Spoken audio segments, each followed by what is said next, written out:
Right, so first of all, hi and welcome to everyone attending this international webinar. Also, welcome to everyone who is watching the webinar live on our Facebook page entitled Moroccan Connecting Classrooms. What a wonderful international webinar for friends of English who join the webinar from different countries around the world. What a wonderful international community of English that is growing in number and shows much more interest in cooperation from one webinar to another. What a wonderful international webinar that breaks the gaps and reduces the distance between people from different nationalities, races, cultures, religions, and mother tongues in order to meet together today to discuss distance learning for students and teachers, challenges and solutions. As everybody knows, that distance education has experienced a dramatic growth since the appearance of COVID-19. Education is not the same anymore as before. Therefore, we are here today as students, teachers, trainers, supervisors, and researchers to shed the light on such increasing distance education. Together, to see to what extent distance education has contributed to the development of the teaching learning process. Meantime, to provide solutions and guidelines to overcome the difficulties and challenges that teachers and students confront when they are engaged in distance education. So thanks for your contribution to the achievement of such noble international webinar. And the floor is yours now to introduce yourself and say something about your participation or the target topic in this international webinar. And let's start with our guest speakers. Yulia Tankieva from Russia. The floor is yours. Well, hello everyone. I'm really glad to attend this webinar, and I'm from Russia, Samara. I'm a teacher of English, and today I'm going to talk about the advantages of distance learning. So see you later. Thank you. Yeah, thank you, and you're welcome. Now let's move to Armenia, to our guest speaker, Alisa Durgarian. The floor is yours. Yes, good afternoon, everyone. I am from Armenia, currently working at one of Armenian local schools, number 11, after William Saroyan. And at the same time, I am working at different online schools and colleges of around all over the world, let's say in about 10 and 12 countries. Today, I am going to concentrate on the issue of teacher training on a virtual platform, and I'm going to have some kinds of practical issues and how to organize an effective teacher training on the virtual platform, and also about the problems of teacher training during the pandemic situation. Hello, glad to be here. Thank you for the opportunity. See you later. Thank you. Yeah, thank you, and we're glad to have you with us.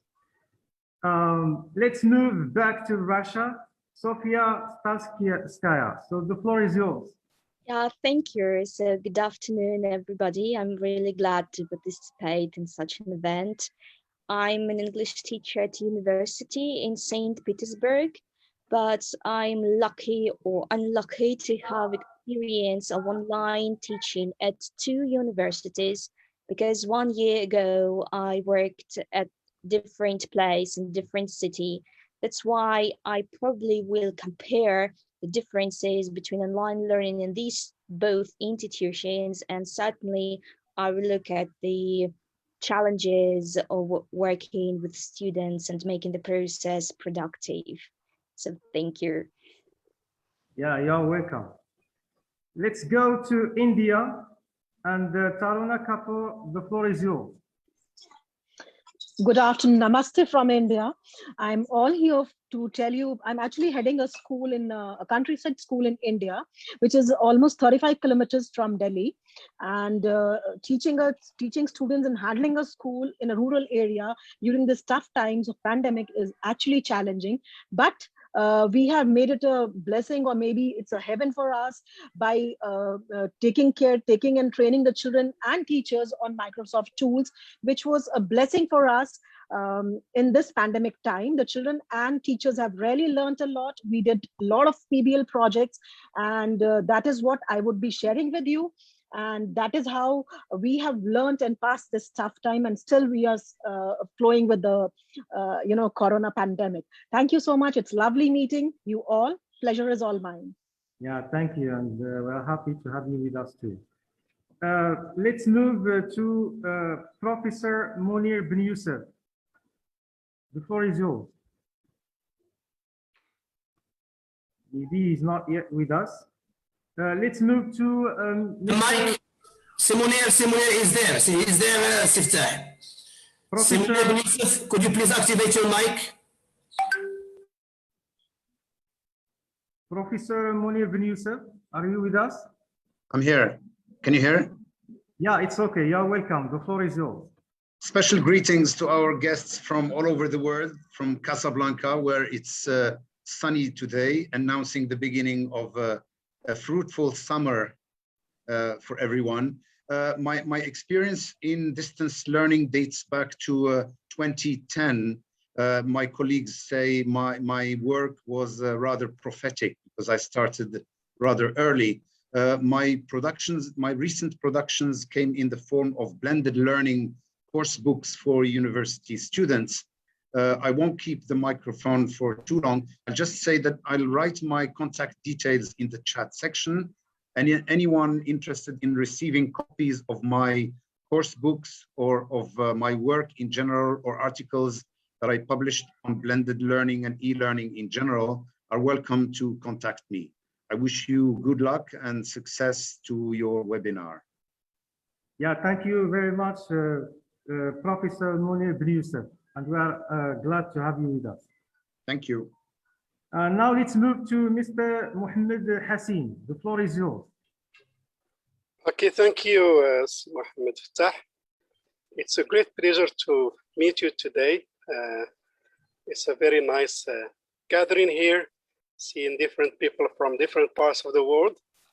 Okay, my name is Mohammed Hassim. I'm a teacher trainer and teacher supervisor.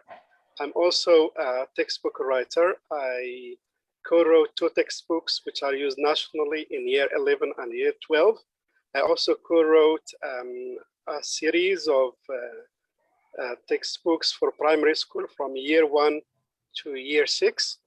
I've been involved in ICT, I guess, since 1998, and I've been a trainer in using ICT in education. I'm currently a teacher trainer. Part of the work is with the British Council in Connecting Classrooms and the International School Award. I've conducted many online trainings during the pandemic, and I'm here also ready to learn from this nice gathering and also share ideas and experiences. So glad to meet you today. Glad to meet you too, and to have you with us, Mr. Hassim. Thank you very much. Mr. Baqas, I don't think that he is with us. We're still waiting for him to join. Right, so generally speaking, thank you all for being here with us to enrich the discussion. I really thank you for being here on time, ready to serve for the common goodness with your knowledge and experience. Thank you for all our guest speakers. Now let's move to dear teachers, to such amazing international team of teachers. We become an international family working together in joy and cooperating with one another for better achievements. So thanks to you, dear teachers. This webinar or the previous projects couldn't reach where they did without your remarkable efforts. So thank you very much. And let's start from Taiwan. Claire Wu, the floor is yours to introduce yourself and say something about your participation of the topic of this webinar. Claire Wu? Okay. Right, so the floor is yours. You can introduce yourself and say something about the topic or your participation.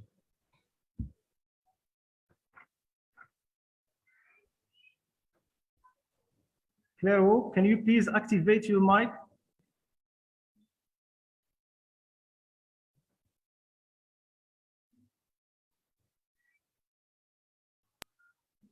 Right, it's okay. Okay. Hello, everyone. I'm the Microsoft educator from Taiwan. Nice to meet you all here. It's also very privileged for me to say something here to you. And nowadays in Taiwan, because the COVID-19 is getting serious, very serious in these 2 days. During the 2 days, the COVID-19 just upsurged to more than 100. So in the previously, we don't have this kind of situation. Right now, all the from K1 to K12 students stay at home because the serious situation. So later, today I make my student to have the online learning. It means the distance learning. So in Taiwan, we still don't have this kind of situation, but now we face it. And so we need to overcome the terrible situation by distance learning. Okay, so I think distance learning is very helpful for the student to get connected to the educators around the world. And also they can, this can help them have study. They can study at home safely. This is very important for them. And now I would like to invite my student to say something. Or later? Yeah, later. So let's finish with the introduction. Every teacher give a chance to introduce himself or herself and then go back to students. So thank you very much. Thank you. Thank you. Now let's move to Georgia. Marina Kharitonashvili, the floor is yours. Hello, my dear friends. Nice to meet you, all of you here. And you see, the world, it's not so big as I thought, for example, some years ago, because I know Alice, my friend from Armenia, Taruna from India. I'm very glad to see you here. And I hope that also after the day, I will have a lot of friends also. In nowadays, we know that lockdown and very difficult situation all over the world, and especially the topic that we will have to discuss today about distance learning. It's very active in all of the world. And also, I forgotten to mention that I'm from Georgia, teacher of geography. And you see, it's a very great honor for me to participate on this webinar and to share our experience with my students. Good luck to all participants. Thank you. Yeah, thank you. Thank you very much. You're welcome. Now let's move also another teacher from Georgia, Lali Margushvili. The floor is yours. Hello, hello. I'm from Georgia also, but from a tiny part from Pankisi. So I'm with my students. We are talking about challenges and solutions, advantages and disadvantages while having online lessons. So I'm glad to be given chance to take part in this great international webinar. So I'm so glad to have given chance to have so many friends from all over the world. Yeah, you're welcome. But we here in Pakistan, we have a bit worse situation, but we have never given chance, me and my class, to have a real face-to-face lesson. So we hope to have them, to give them chance a bit late. Okay, thank you. Thank you, and you're welcome. Now let's move to Al-Quds, the capital of Palestine. Ghada Mahmoud, the floor is yours. Yes, Muhammad Fattah, thank you so much for this opportunity. This is teacher Ghada Mahmoud Qishta from Palestine, from a secondary school, from Al-Quds Secondary School. Today, I'm here live with the booming over my head, really. But I appreciate this webinar so much. That's why I exert my efforts to be here with you.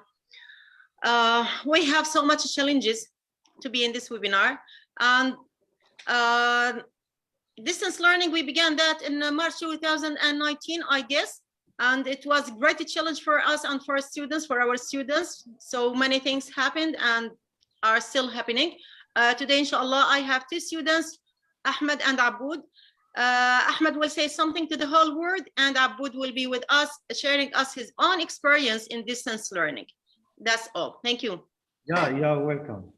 Now let's move to Ukraine. Anna Aponova, the floor is yours. Anna? Yeah, hi. I'm happy to see all of you, and thank you that we have opportunity to be part of this event.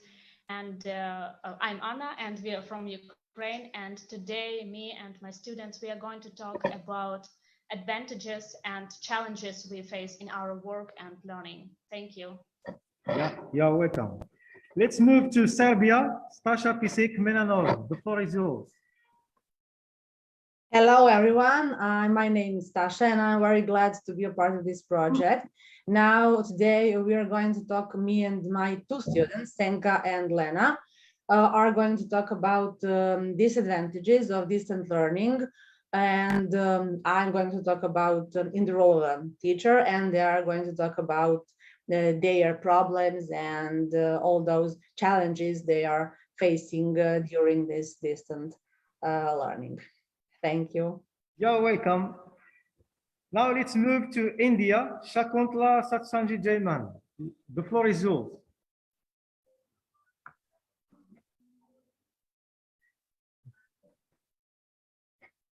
Shakuntala Satsanji Jayman from India.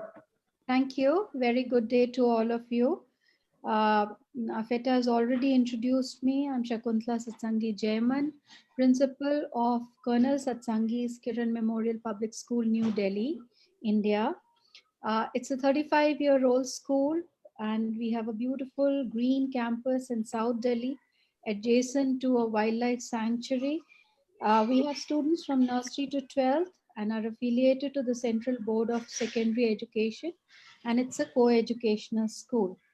Last year, we have conducted 15 online programs apart from the regular class teaching, school teaching, which has been going on, being done by each and every teacher of the school for every class, including nursery.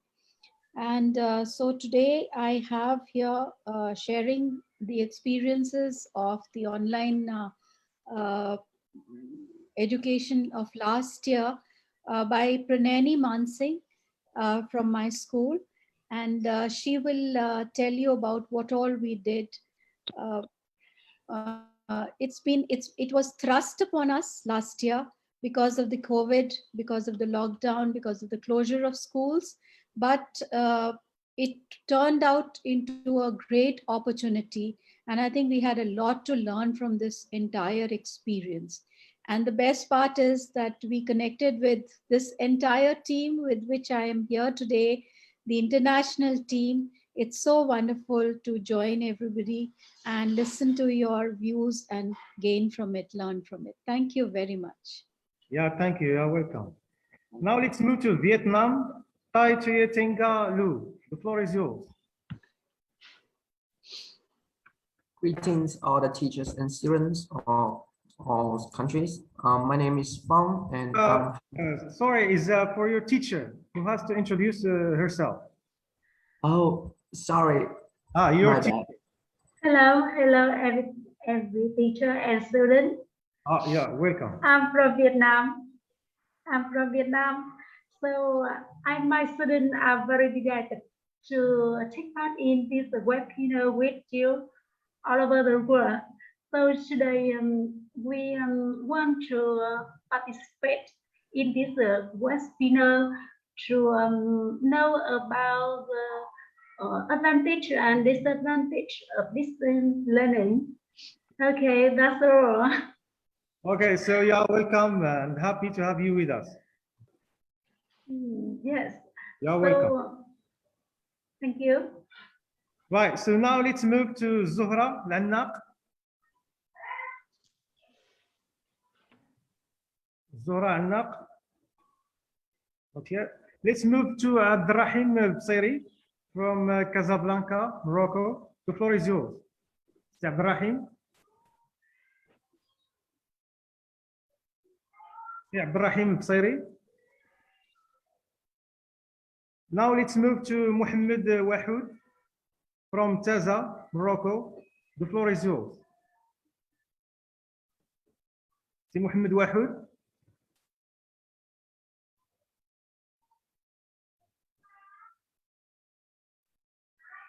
See Wahoud. Yes, thank you, Si Mohammed Fattah. I'm very glad to be a member of this family, as Si Mohammed Fattah has already said. And of course, we participated in the first two webinars and they were great. Of course, Inshallah Rahim, this webinar or today's webinar will be as fruitful as the two previous ones. And we are looking forward to meeting all the guests. Thank you, the guests. And we are looking also forward to sharing our views on the topic distance learning, advantages and disadvantages. Thank you again. Yeah, you're welcome. For Mr. Bsairi, are you with us? Right, so, for me, Mohammed Fattah, high school teacher in Al-Qarawiyyin High School in Fez, Morocco. And I'm very happy to cooperate with you all and to work together for better achievement. Let's move to Imam Sktiwi from Casablanca, Morocco. The floor is yours, Imam. Hello, everybody. My turn. I am very happy and glad to be among distinguished professors, teachers, and learners. This is Imam Sktiwi, the coordinator of Ibn Khatib High School from Hay Hassani Provincial Directorate, Casablanca, Morocco. As it is said, if we keep referring to the dead, we will not move forward. Due to the closure of schools on 16 March here in Morocco, 2020, the danger of contagion from COVID-19 forced disruption in education. These facts required a paradigm shift from the transmission of knowledge to the understanding of social construction of knowledge. This type of education, distance learning, blended learning, autonomous learning, hybrid learning, and so on, was a reality that changed the lives of students, parents, teachers, and the whole educational community. Seeking to strengthen the articulation between theory and practice, we are trying to inspire new ways of teaching and learning. Our students are born into a digital world, a world which is characterized by the internet, smartphones, and downloadable applications. These are, in fact, the Generation Zers who are leading the change in how the teaching learning process takes place. Our learners are driving force in the innovation of new learning tools, teaching styles, and unlimited access to resources. Therefore, they refuse to be passive learners who come to attend lecture and memorize classes. Instead, they expect the learning process to be engaging and enjoyable too. To meet their expectations, we teachers should start breeding a new culture that of opening up to their world. That's why today they are here. I mean our students, they are here with us to share their own views about distance learning according to their own experiences. Now, let's give the floor to our students. Yeah, thank you very much. Let's voice their needs and wants, and upon which we build up our discussion. Let's start from Ukraine, Kosta Timur. From General Education number 2, Nikolaevka School. The floor is yours.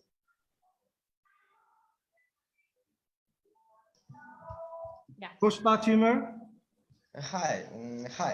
My name is Timur. I'm a student from secondary school of General Education number 2, Ukraine. There are many reasons why online programs have become a popular form of distance learning and education today. I would like to share with you a personal list of advantages of online education. Efficiency. Online learning has a number of tools such as videos, PDFs, podcasts, and teachers can use all these tools as part of their lesson plans. Accessibility of time and place. Online education allows students to attend classes from any location. Additionally, online lecture can be recorded and shared for future reference. Personal comfort. The online learning system can be personalized in many ways. It is the best way to create a perfect learning environment suited to the needs of each student. And I can study from home with a cup of tea in my hand. I highly appreciate the flexibility and comfort of online education. Yeah, thank you very much. Now let's move to Taiwan. Tim Shu from ER Chong School. The floor is yours.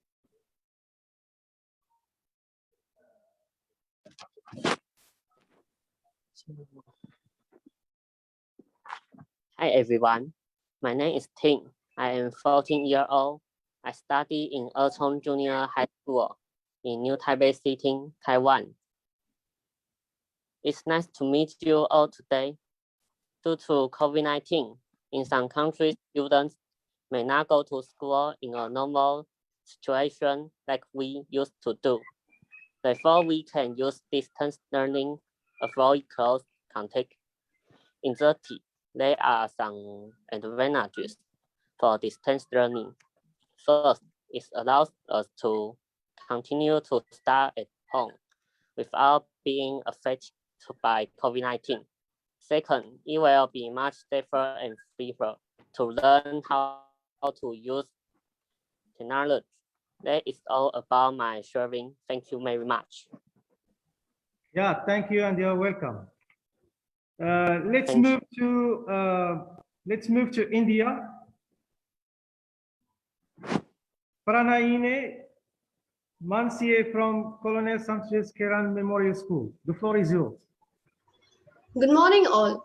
I, Pranayini Mansingh, student of class 12 at Colonel Satsangi Kiran Memorial Public School, New Delhi, feel privileged to be a part of this unique initiative. Today, I have been given the opportunity to share with you my experience with distance learning. Personally speaking, like millions of other school-going children, I too had never been in a situation where I would have to sit in front of a screen in my room and connect with my peers and teachers virtually. It was a huge shift from physically attending school, sitting with my friends in the classroom, and being a part of the entire experience that makes up student life. I joined my present school in the beginning of class 11th, that is April 2019, and had it not been for these online classes, I would not have had the opportunity to learn seamlessly. Our school ensured that even in these unprecedented difficult times, there had been no gaps in our learning. Several dynamic learning programs and webinars were organized, which allowed us to learn from professional luminaries like renowned poet and writer Chetan Anand, Captain Shubham Bhalla, who took a session on career counseling, and Dr. J.S. Kochar, who spread awareness about freeganism. Another unique event organized by our school online is the Eminent Persons Contact Program that regularly gives us the opportunity to interact with some renowned personalities. One such special guest that I would like to mention here was Major General Ajay Kumar Chaturvedi, whose talk, Widening Horizons, gave us inspiration and deep insights into the skills required in the 21st century. Professor S.K. Palhan and Ms. Ashima Agarwal introduced the basics of entrepreneurship. We were also given the chance to participate in many cultural programs like Independence Day, the 35th Founders Day of our school, and events like Literary Fest and Model United Nations. To make our learning experience more fun and meaningful, our school uses the method of syndicate learning, where students are put into groups and each group has to thoroughly study a topic and then explain it to the other groups. This way, each of us learns in an interactive and exciting manner. Participating in these activities along with my peers gave me a feeling of belongingness, purpose, and set me on the path to self-actualization. To top it all, we have regular online interaction with our principal, Dr. Shakuntala Satsangi, who makes sure that she is always readily available to all of us students. Online classes, though a new mode of learning for us, have many benefits. I feel that they let me take responsibility for my own learning and I can study at my own pace. It gives me space and flexibility to think deeply and critically about the subjects that I am currently studying. In this pandemic, online classes have allowed me to be safe at home with my family. Seeing my teachers rise up to the challenge of distance learning has inspired me to take charge of the circumstances and to not lose hope. In a nutshell, distance learning has been a blessing, and I hope it will not just be an option, but a sustainable teaching method in times to come. Thank you. Yeah, thank you very much, Pranayini from India. Thank you for your precious information in terms of the benefits of distance education or distance learning exactly. Now let's move to Georgia. Anastasia, so the floor is yours. Okay. Hello, can we share the screen? Yeah, it's okay. Okay.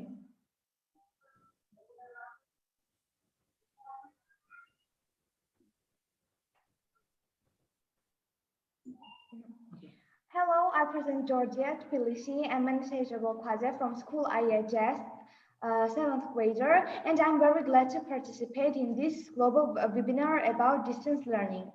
And I will present you my personal ideas from my practice. Now let's start.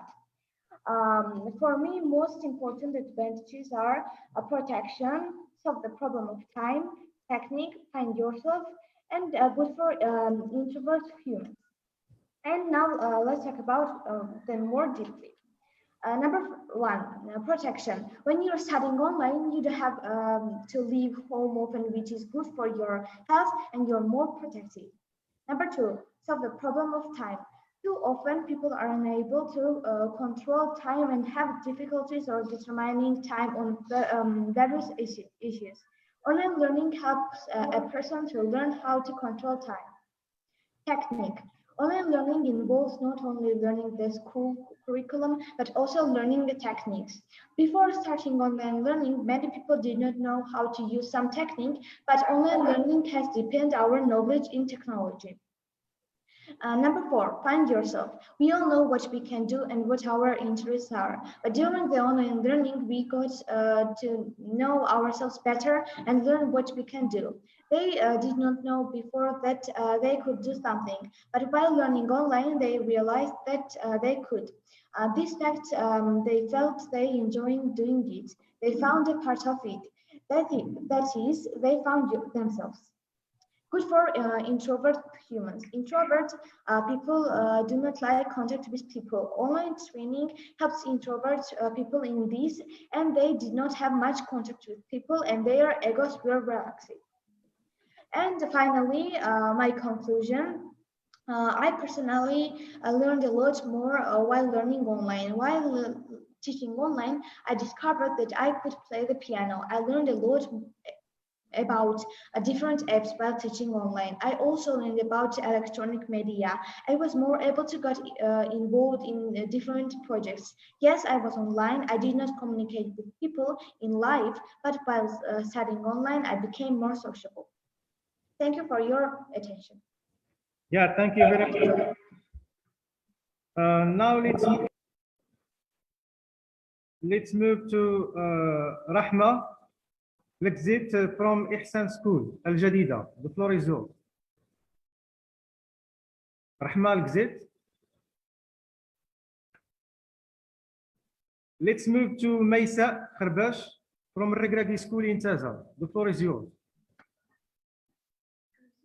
Maysa Kharbash. She's here. Okay, the floor is yours. You're welcome.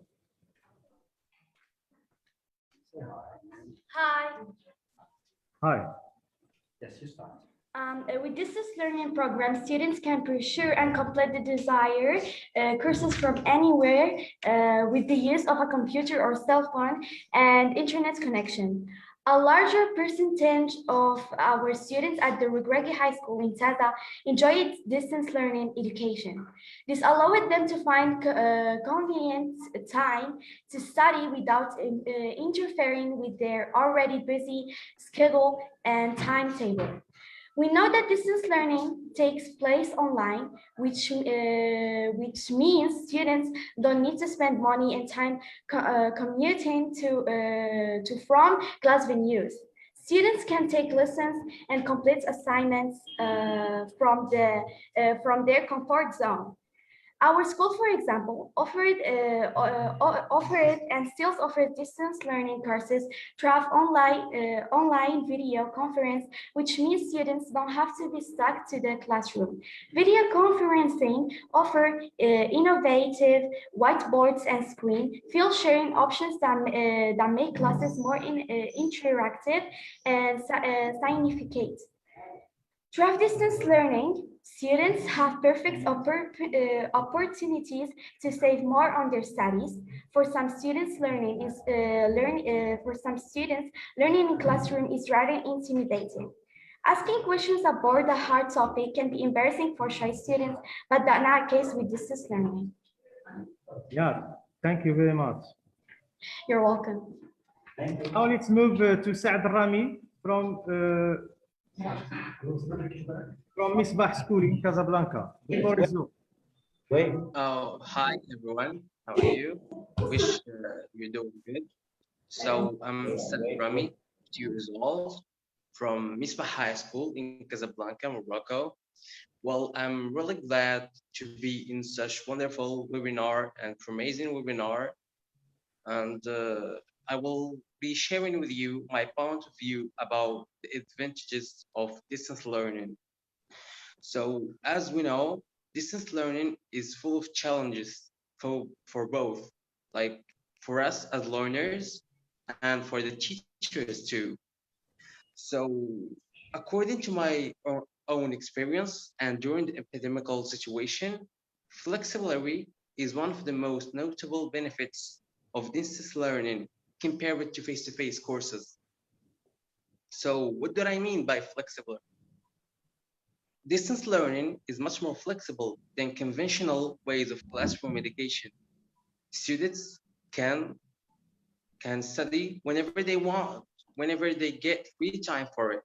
So it's more conventional. It's more comfortable. It's more comfortable for students. So it gives them the ability to decide when they study, how they study, and also where they study. In addition, it's much more safe and it can reduce stress, which makes it very comfortable for students. So that was all. And thank you very much for listening and for your attention. Yeah, thank you very much. Now let's move to Marianne from Georgia as well. Marianne, the floor is yours. Hello, my name is Mariam and I'm from Georgia, and I will share my opinions with you about online learning. So first of all, online learning is a very comfortable way to learn during these tough times caused by the pandemic, and it has lots of advantages in my opinion. So first of all, it is very safe to learn online because students don't have to go out and they can just learn from their computers and keep themselves safe and people around them. Also, students it really helps students to manage time better and have their own timetable and learn in their own pace, which will help them in the future too, and in their future jobs and their resumes. That's all. Thank you. Okay, so thank you very much. Now let's move to Fatiha Ait Talat from Hassan II University in Casablanca. Fatiha Ait Talat. Yes, I am here. Hello, everyone. You're welcome. All right. You can first please introduce yourself and then you can start. Yes, I will. So I am Fatiha Ait Talat. I'm 21 years old. I'm from the University Hassan II in Casablanca of Literature in Human Sciences. So I'm here today to share with you how this change in learning method does effectively affect my university scores and my life in general. So I personally have been suffering in my first year in the university since I were living in the south of Morocco. So it was very difficult and expensive to keep coming and going over and over, especially in the period of the exams or when I need to collect notes and copies to prepare for my exams from my classmates, so on.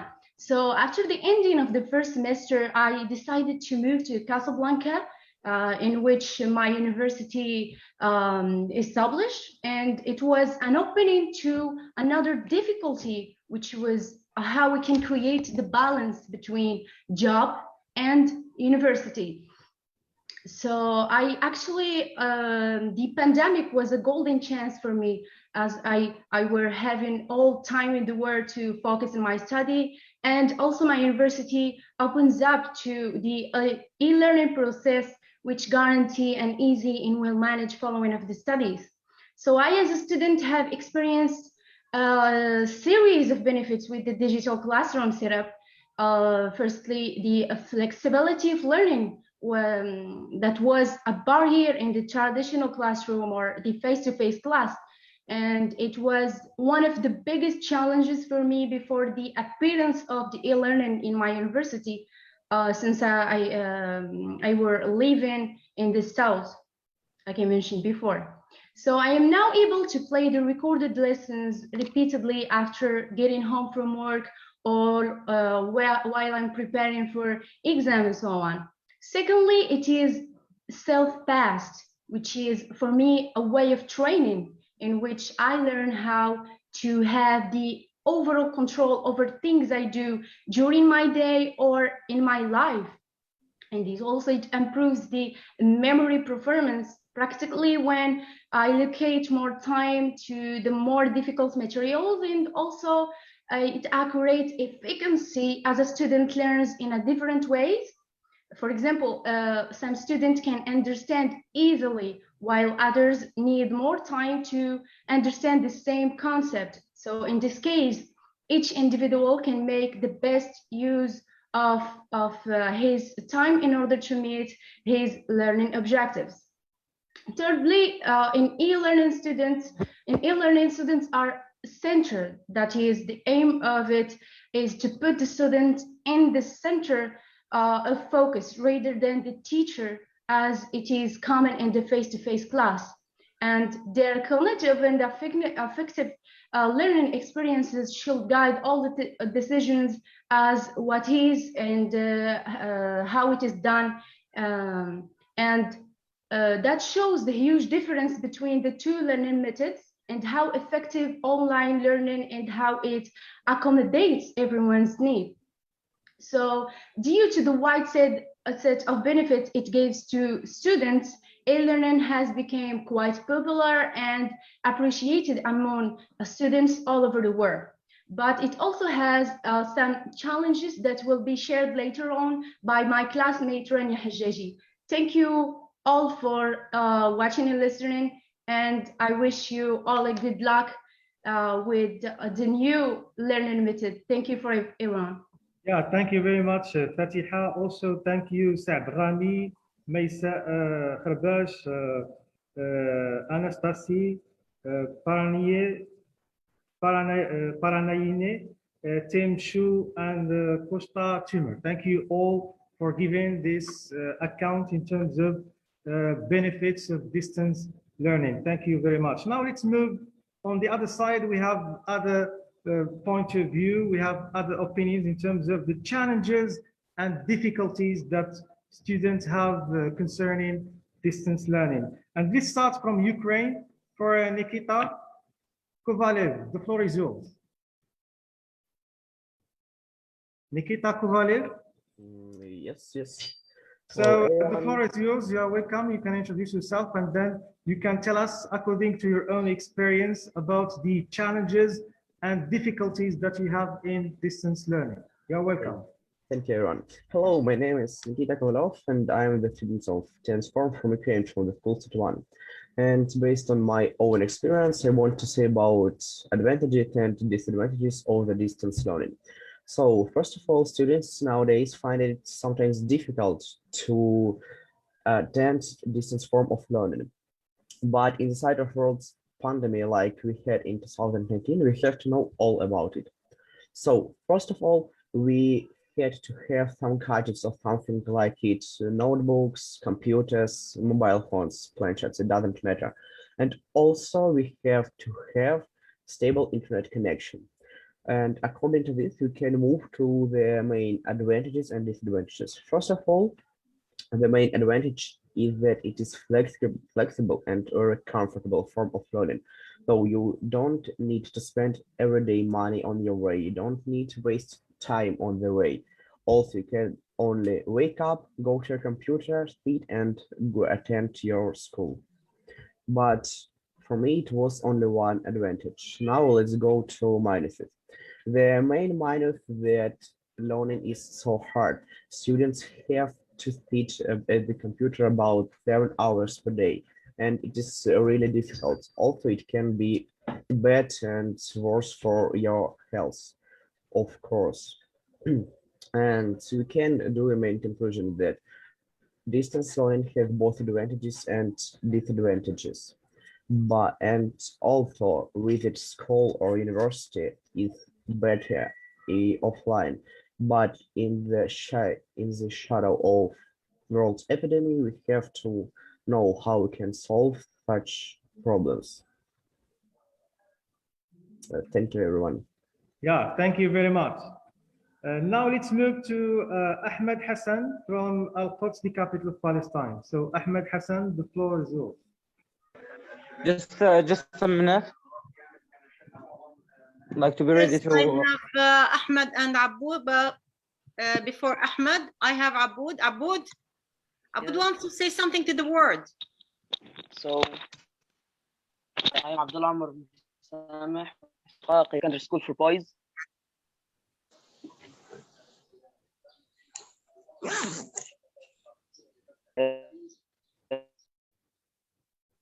And nine reference, but it has Jerusalem, Al-Quds is the eternal capital of all Palestine.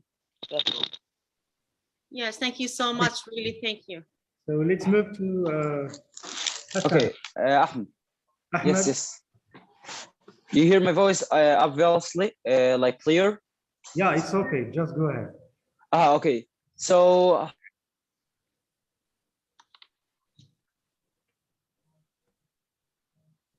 hello, everybody. Good afternoon from Palestine in the city of Gaza. I am an access student. Teacher Hassan is my teacher.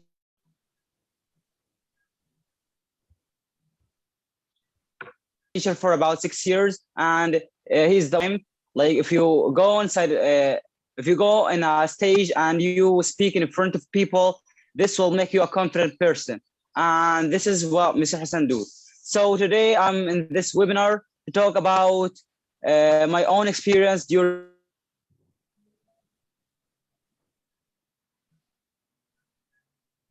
COVID-19. So as everybody here know, and this pandemic, yes? Yeah, it's okay. Just in terms of internet connection, there is but yes, we have Fatah, really we have bombs. We have tank bombs, really. So hurry up, Ahmed, please. Okay. So with this pandemic, this is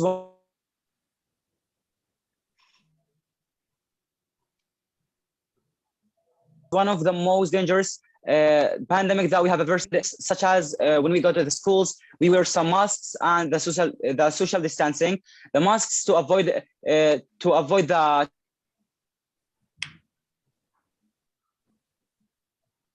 transmission of the virus, and the social distancing. Virus entered Gaza, and we closed the schools and some curfews. So for me, in my home, I used to like in the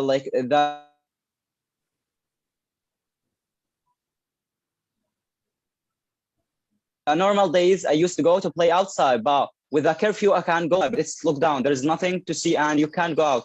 So with that, I spend my time in studying, and alhamdulillah, I ace the tests with helping from lessons and the classroom app, because in the classroom app, the teachers are posting some assignments and some videos I can like study and as well examine myself in the same time. Then the final tests come and I ace them with high marks, alhamdulillah. That's all I got about my own experience. Yes, they are both from Fatih Thanks for paying. Thank you very much. So thank you, Ahmed Hassan. You're welcome. Now let's move to Georgia. Anzor Tiskirashvili. So the floor is yours. Hello, can you hear me? Yeah, it's okay. You're welcome. Hello, everybody. I'm Anzor Tiskirashvili, 15 years old from Georgia, and today I am going to talk about distance learning. Distance learning is a type of studying where students work from their home. At the time of COVID-19, it was only way for students to study in school. Because of the pandemic, government had to stop schools working and start online classes. Some people think that online classes were useful and it was good while online studying, but some people think that it was not that much good, and sitting in classroom is the best way to study for students. Online studying has its Please activate your cam, please. Sorry, I couldn't hear. For your camera. Okay. Is it good? Online studying and distance studying has its positive and negative sides for me. The positive side was that I didn't have to wake up early, go to school and sit on the desk for hours. Students could enter and attend the class just from their bedroom or wherever they wanted. It was the best thing for me, and I think that for a lot of my friends too. It was positive side, but online studying has also a lot of negative sides too. For example, it was very hard to understand some lessons, and especially in the subjects like math, science, and etc. Also, some students didn't attend the classes. Some of them just joined the rooms, then left the phones and went away. It was one of the biggest problem for us and for the parents and teachers too. Another problem was that some students didn't have access to internet or mobile phones. Some of them had to visit their friends and join the classes from there, and some of them didn't even attend a single class just because the family couldn't afford a mobile phone. I think it was the biggest problem of the online studying, because some of the students could get the knowledge and some of the students couldn't get it just because they didn't have enough money to buy it. So I think that online studying is not as useful as sitting in classroom, but at the time of pandemic, it was only way for us to learn, and I think it was not that bad. And for me, the best way to study was sitting in the classroom, and I think that you can learn much more from the sitting in the classroom more compared to the online studying. That's all I wanted to say. Thanks for attention. Yeah, thank you very much. It's clear in terms of the challenges that you have confronted in terms of distance learning. Now let's move to Sinka Pisik from 8th September School in Serbia. Oh, hello. Can you hear me? Yeah, it's okay. You're welcome. So I'm Senka. I'm a student of 6th grade in Serbia, and I'll be talking about the disadvantages of online learning. So, how do we say? Online classes had good sides and bad sides, and I'll be focusing on the bad sides more. So the first one is problems with internet connection, servers, etc. So that was not the best. There was a lot of internet problems, and a lot of kids would even fake them to get away from classes. I think that was a very, very big problem, and still is. It's just, how do I say, they found a way to take advantage of a thing that actually stops somebody from learning. So that's the first problem that really, really bothers me. The second one is definitely mental health, because I feel like a lot of students, how do I say, lost motivation for just everything and anything. And I myself, I'm speaking from my experience, I felt kind of isolated from everybody. It just felt really, really lonely at times. And I miss just being in the classroom around my friends. So I feel like even though I'm an introvert, I feel like everybody needs some sort of contact with other human beings. And just sleep schedules are very messed up for most students now. So those are the two biggest problems to me. That's it. Yeah, it's okay. Thank you very much. Okay, sorry. I have one student more. It's Elena. If is she here? Elena, are you here with us to say something? She was there. I'm here. Okay. Elena. Here. Elena, turn on your camera, please, and say something about your disadvantages. Elena, can you? Well, hi everyone. Can you please turn on your camera, please?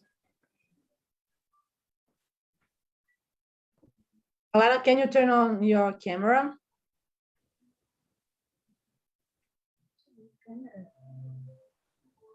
Okay, just go on. Just go. Okay, you can talk. Lena? Elena, you can talk.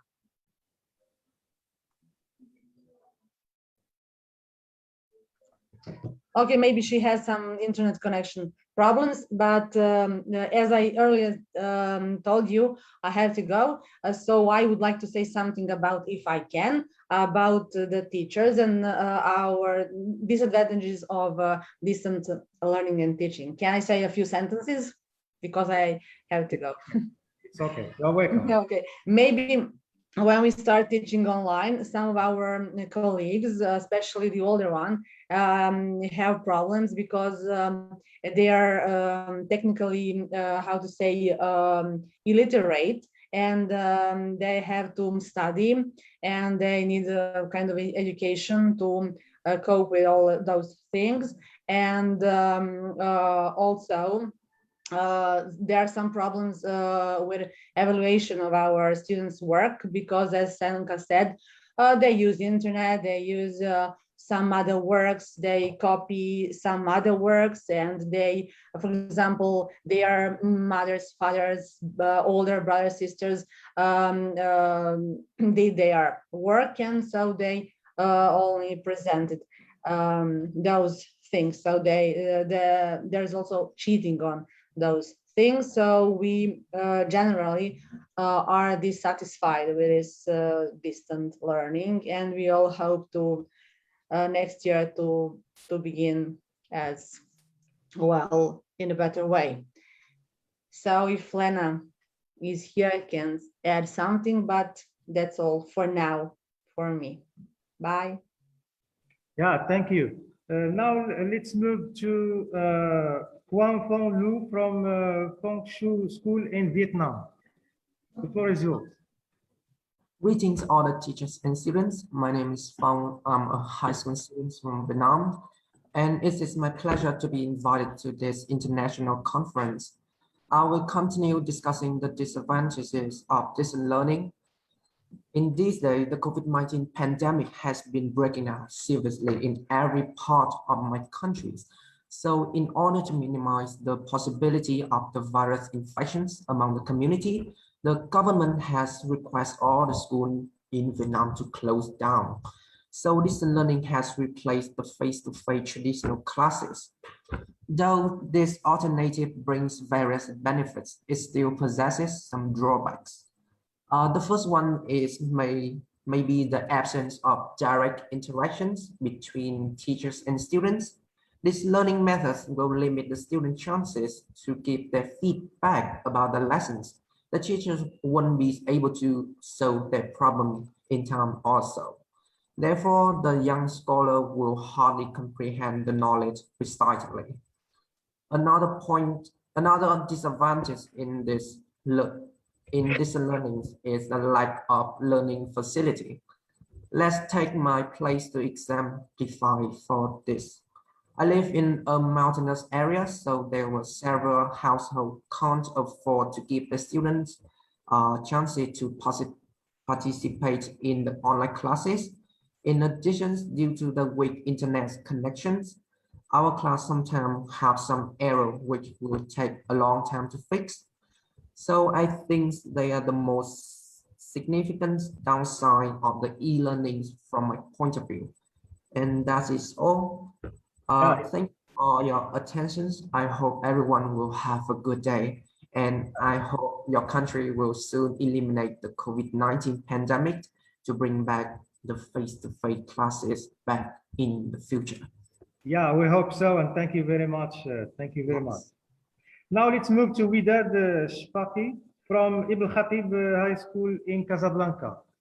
Widad, the floor is yours. Can you hear me? Yeah, it's okay. You're welcome. Hello everyone. I hope you all are doing okay. I'm happy to be here and it's nice to meeting you all.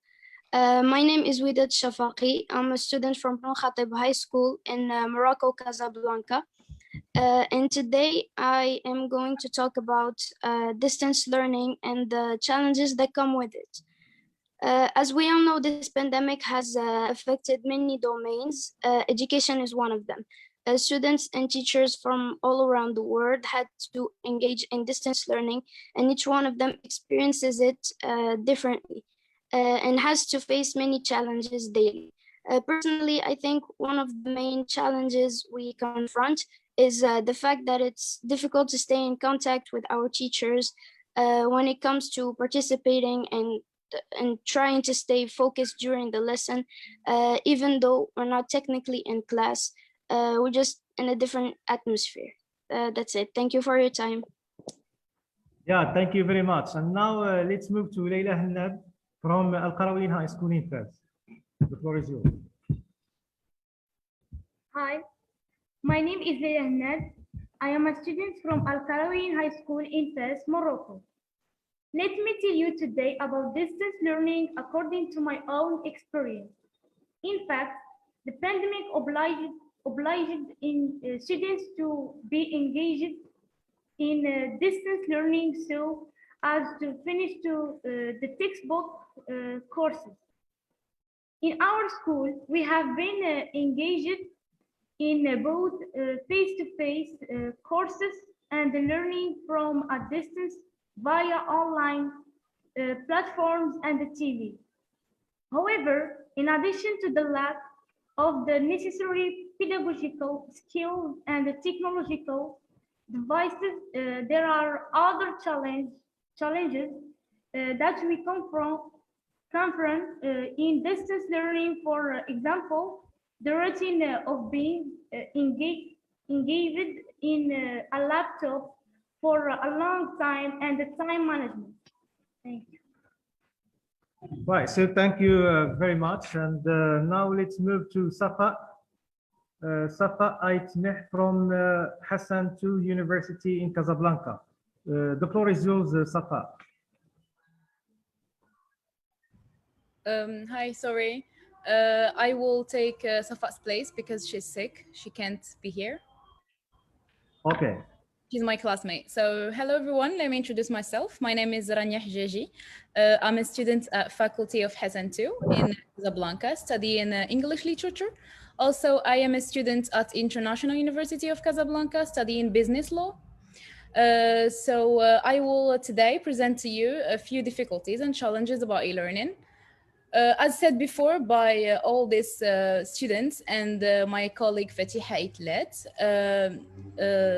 e-learning is a good alternative for education, especially with technology developing. It makes it easier to the majority for use. However, not everyone can afford a good tool, as we saw in this pandemic, which makes it harder for some students, for example, to get to some classes. A huge number couldn't assist to webinars on the pandemic and to online classes with their professors, and sadly they cannot be blamed for it. So e-learning is also practically not easy. You need some technology skills, and not everyone has an experience with the e-learning, which is normal because we are used to traditional classes at school. So if I give you Morocco as an example, here it was until the pandemic started that everyone without exception used e-learning or discovered it for the majority.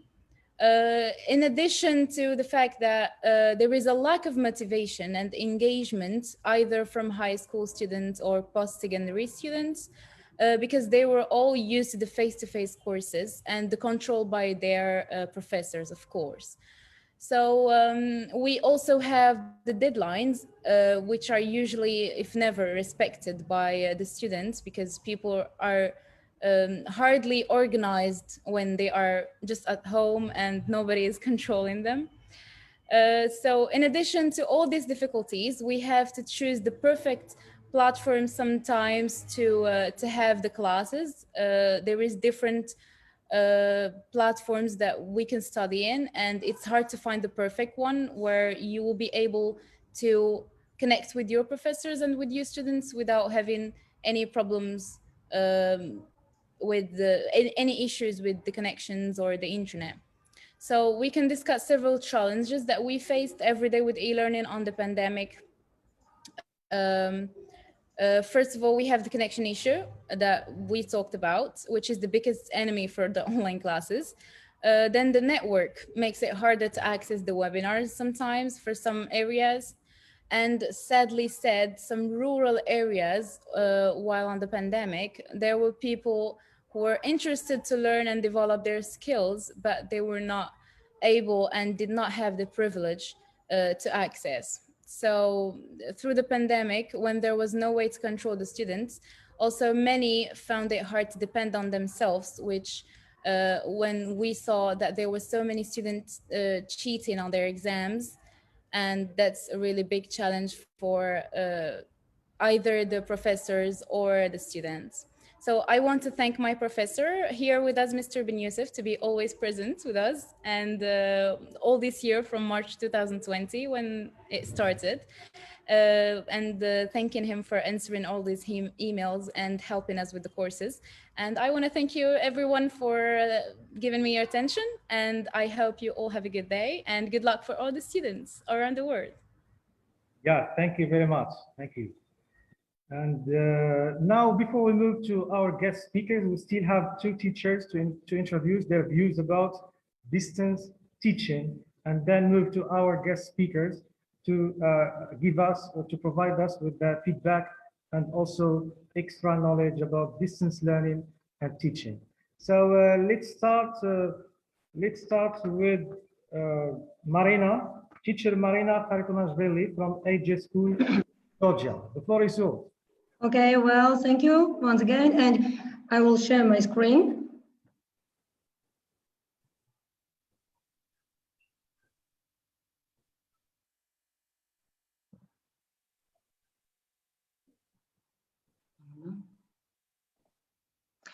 Okay, hello once again. And now let's talk what does it mean distance learning for me, and I want to say some opinion about advantages and some about disadvantages, and at the end I will show a little surprise about my practice during these online lessons. Okay, well, now what is distance learning? Distance learning describes any learning that happens without the students being physically presence in lesson, and we know all of it. And for the most part, distance education translates into increasing freedom for both learners and educators, but it also requires higher degrees of discipline and planning to successfully complete the course of study. And now I want to talk about some advantages of the distance learning. And I want to talk about 5 advantages. And first of all, and one of the students mentioned this word flexibility. Also, flexibility is most important because students can choose all, for example, schedules, some time during their education process. Students also be doing their training around the job of their responsibilities and so on. And next, for me, it's more important that it's very easy access. And remote learning programs offer students the opportunity to learn and improve themselves in the environment they find the most effective. Remote learning also opens up new horizons of education in terms of international institutions. Now, next, it's a less cost. Also, thanks to this capable nature of digital learning, especially distance learning is driving down to the cost of education. And next is virtual trips. And you see, and I mentioned that I'm a geography teacher and I like traveling very much, but due to the pandemic and I'm locked down, and I always use these online trips. And these trips let students experience places related to the curriculum, and the virtual trips are an exciting way to engage students. And our interactive tools, many introductors rely on the increased engagement. And the last one, it's money and time saving. Distance learning also saves money and time because students don't have to worry about travel time and from campus to school and so on. And they don't have expenses related to gas, car maintenance, or parking on either. And also some words about disadvantages. First, it's a difficulty staying motivated. And for many people, not having a classroom and set classroom times can make it difficult to remember to check in or even to want to check in. And for those who don't have the self-motivation, these classes can result in spending a lot of money to retaking classes because the students have forgotten an assignment. And next, second one is difficulty staying in the contact with the instructor. And of course, if you have a trouble with assignment or questions about lectures, while a traditional class is generally quite simple to talk to your instructor before or after class or schedule meeting online at a different time. And when you're distance learning, however, you're going to have more difficulty going in touch with your instructor. And so you can send an email, it's definitely not going to get you to the immediate response. And last slide about disadvantages, difficulty interacting with peers. It's very difficult to work with peers, yes, because there is no classroom and therefore no ability to work on group projects or even converse with fellow students in face-to-face environment. It's difficult to build a relationship of any kind. And now I want to show little practice. Pay attention to the left picture. You see I'm on the roof on one of the big house. And now I want to introduce what does it mean and why I'm on the roof on my house. As a geographer teacher, I often took lessons outside of school like in informal conditions. And when I did not have the opportunity to do so, I decided to go up to the roof of my house and recorded a lesson on the geographical location of my city. And then I shared this lesson with my student, and this lesson received quite a lot of feedback. And also next one, a few weeks later, when the transport was stopped, I was walked about 10 kilometers to one of the remarkable place where I recorded a next video lesson, which I later shared with my student also. And conducted similar online lessons have been a new challenge for many teachers. And I want to say that Ministry of Education saw my lessons and they invite me after this, for example, such kind of challenge to TV. And after that, in Georgia, I was a teacher of geography and I was holding lessons during the TV. And that's all that I wanted to tell about this distance learning. Thank you. Yeah, thank you very much, Marina, for sharing your teaching experience and providing us with such information. Really, it's very nice. Now let's move to teacher Anna Hapanova from General Education number 2, Nikolaevka School in Ukraine. Hi, and I'll share my screen as well. And I'm going to talk about disadvantages of learning online, and I'm going to talk about our experience.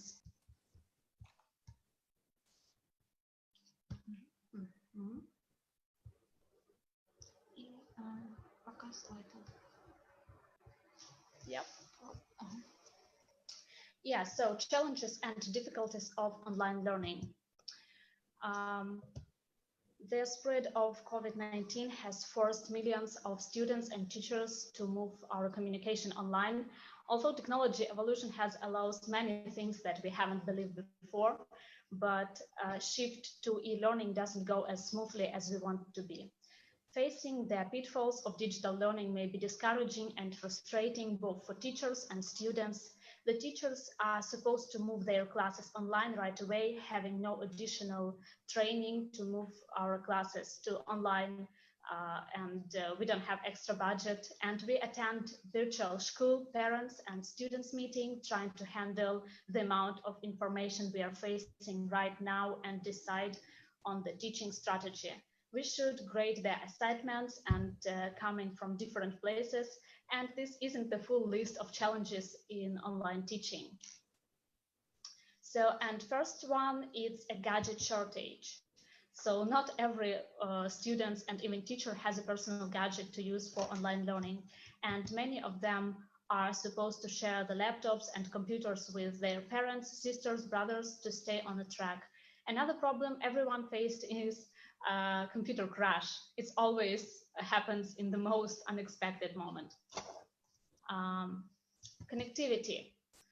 As a lot of people said before, that millions of people around the world are experiencing technical difficulties because of the high usage rate of online learning system, video streaming software, and other digital tools. So the platforms are overloaded, and poor quality videos and audio, internet problems, very common right now. And internet connection is either unstable or correct data plan is not enough to cover the progressive e-learning needs. So some students cannot have access to that. Computer literacy. It's hard for teachers, students, and parents to start using learning management system or any other digital tools out of nowhere without additional training. A comprehensive learning management system usually costs an arm and leg, so teachers have to use numerous digital tools to deliver online lessons. And we start our day by opening multiple tabs for multiple purposes and switching between them. Teachers are overwhelmed by amount of data they deal with, trying to go digital, as well as frustrated facing the unknown. So it's like an experience in online teaching, numerous digital tools, and adapting our teacher plan to go digital. Also, we see lack of interaction and motivation from our students. During the online lecture, it's hard to keep students engaged without teachers' physical presence and face-to-face contact.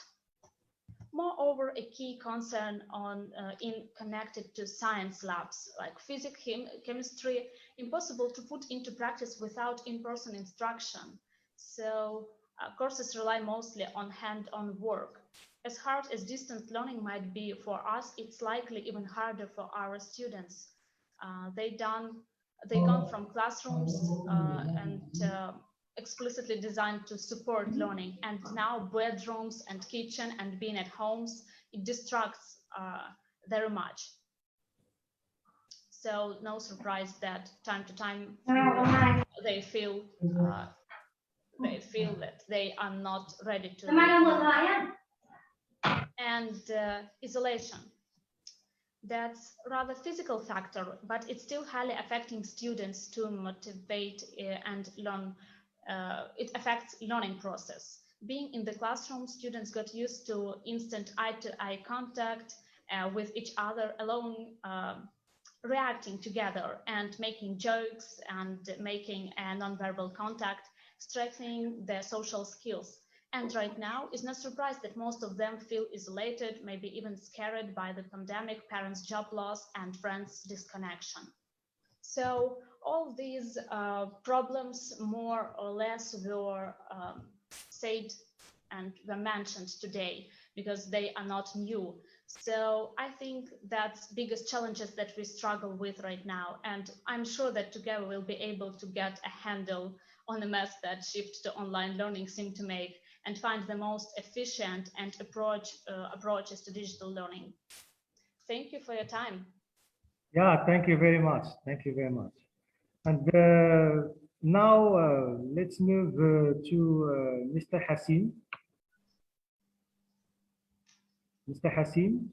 Okay, thank you, Siftah. So And the floor is yours to continue the rest of the discussion in the webinar. yeah, thank you. Thank you. Thank you all for providing us with so many ideas and so much food for thought. I think that the students have given us a very broad picture about what's happening within their context, both benefits and challenges of the e-learning in the time of the pandemic. So we are suffering from two sides. We have the education learning, which is new, and we have the pandemic context, and these two difficulties have had some negative and positive effects in our educational context. I also thank the two teachers, Marina and Anna, for giving us an overview of the situation from the point of view of teachers, and I thank them for going deep into the theme and the ideas and the context. In the following phase of this webinar, we are going to listen to 7 teachers who are going to comment on the ideas that were presented, and at the same time, they are going to give us their own point of view and ideas about the benefits and challenges of the pandemic. So we are going to start with Sofia Stalskaya from Russia. Sofia, please introduce yourself and talk a little about your educational context, and then proceed with your ideas. Yes, thank you very much. You're welcome. I'm from Russia, and during the pandemic, I have experience in working in both higher schools, in 2 high schools. One was situated in Siberia, in a not very big city of Barnaul, and I met the beginning of pandemic in that city. That's why it was quite frustrating and stressful because nobody actually knew what was going on, how long it was going to be, and what actually to do with lockdown, with our classes. And actually this pandemic situation and lockdown showed us that it's not only the matter of teachers or students, but also the matter of system, because the system of organizing education was not really ready to adopt offline learning techniques and tools for online learning. The process of this adaptation took pretty much time, so I can say that all these changes were quite time-consuming for unprepared staff and for unprepared students as well. The system showed to be not flexible at all. That's why we had lots of difficulties trying to keep the same pace as we used to have in face-to-face learning. And it revealed the process of this adaptation revealed not only the system flaws, but actually it showed how reluctant people are to changes, because most of professors, teachers were not really eager and quite ready to change themselves. And for these also, there were several reasons. First of all, it was surely tight schedule over the staff because teachers had a huge amount of workload, and this inability to learn in very tight conditions in very short period of time was also the problem. Especially it was hard to keep up with all technical devices and all technical news apps, which were also rapidly changing. And it was not only this difficulty, but also some kind of unwillingness, because many people have a so-called new phobia, even technophobia sometimes, and it was also the reason for many issues. And as well as unequal access for both students and teachers to devices, to internet connection was the problem. And the lack of support, IT support or kind of psychological support or some methodology support for both sides were also the problems of the system actually. And when these system difficulties were kind of sorted out, when everybody was almost ready to conduct classes online, to make the process not face to face, but camera to camera, so to speak. Some other problems occurred because it turned out that many students are quite passive when it comes to online teaching and learning. They prefer to occupy the role of observers, not to be engaged in the process, to switch off the cameras in Zoom classes or in other devices, and to feel absolutely okay with that. Because, okay, I'm the viewer, I'm the observer, just I came to listen to you, and that's all that I'm here for. From our point of view, from teachers' point of view, it's absolutely different because it is the student who is supposed to speak more than the teacher during the class. And I think that is still a problem, though we have almost a year experience of online teaching. One of the issues that worried me and my colleagues a lot was staying connected with students, especially in the beginning. It was absolutely, we were unprepared for students who just disappeared from any sources, from any connections. It was impossible to text them, to make a call was not sometimes quite relevant to the issue, and this connection was very, very hard to keep.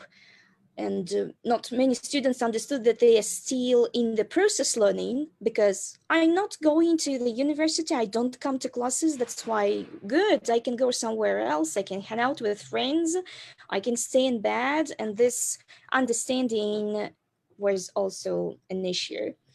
And the lack of face-to-face communication also showed in the process. And it leads to the lack of effective teaching tools, because when you do not have this feedback, eye contact, and this information from the person you are teaching, you do not actually understand how to show what you want to explain, or how to actually explain things, how to make students understand the subject. And from students' perspective, I would say that, and I can say because many students shared these points of view with me, that the process became boring from one point of view, because inability to adapt, to find new ways to present ideas, to present the material, led to this idea of boring lectures, of monotonous presenting of facts or rules or anything of the kind. And the classes were not quite interactive for students, and this was encouraging them to take this role of an observer. And I think this is the problem of organizing the process itself. And certainly it's very hard for students as well. They are still young and they are not quite self-controlling to organize themselves, because it's extremely important to differentiate your everyday life and your learning life. Because when you just wake up, have coffee and sit in front of the computer, you yourself don't really understand that you start working, start studying, and it's really hard for sometimes for family members to understand that this is the process, nobody can interrupt. Even me, myself, had this experience with my family because I'm not living alone. And when I start working with students, almost every time I have my class on, somebody is willing to ask a question, my parents or my grandparents, and it's really hard to create certain boundaries not to be disturbed from the process. I think the problem is the same for students, because people do not differentiate much between everyday life and their learning life. So that's why the time management problem is also the problem, because you do not spend time on transport, you do not spend time on walking to the university itself, and that's why it's hard to understand if you have enough time for this, for that. That's why time management issues appeared as well. Planning failed for some of the students, and taking all these into consideration, I could say that it is really important to make the process more interactive, to use different websites such as, well, in my experience, I used a lot educaplay.com, wordwell.net, mirror.com to make the process more exciting for my lovely observers. And at the same time, it's very important to keep the balance between interactive process and, well, sorry, I lost my idea. Let me repeat myself. So it is important to avoid overuse of many platforms to get lost, and actually you can just choose a number of tools, not to overuse them, and be ready to change any use based on your students' opinion, because students are the key point here in the process. And connected with that, I would also recommend to change activities quite faster, I would say, than in face-to-face learning, because students really get bored easier if we analyze the way how they are all taught, what social nets they're using. For example, TikTok, we had only a restriction of 50 seconds and then they move on to the new video. And this is exactly how the brain works. Like, they concentrate for a couple of minutes on some activity. If they like it, okay, they can concentrate on that for a minute or two more. If they don't like that, they would rather dwell on the other topic. And I think that it is important to adapt the learning process to the way how the brain of students is working, because they really cannot concentrate for a long period of time, especially when they are sitting in front of the computer. They feel it like, okay, I'm not interested for 5 seconds. What shall I be busy with? So, and in this perspective, I think focusing on students really can help, because professors speaking to the students can be really trapped by speaking too much. In my personal experience, when I have my students the floor, when I give them opportunity to speak freely, to answer my questions, to present their own ideas, they are getting more involved in the process. That's why we used a lot of project learning, of preparing some information, and the focus was exactly on the type of information they personally were interested in. And this interest keep them with me for much longer time than it was in the beginning of these attempts to have online studies. That's why it is important to delegate some tasks to students. Don't give them full information of what you want from them. Give them space for creativity. Maybe they can have much more interesting idea of how to arrange, or at least if you do not have them the opportunity, at least give them the, well, this kind of mirage of opportunity, like give them two to choose and they will already feel themselves quite important, decisive, and I think it is important for them. And surely it is extremely crucial to stay positive, because when students switch on cameras and if they see a sour face of a teacher who is tired, who is really not caring about the process, it's also hard to keep up, and positive attitude helps to be on the same wave.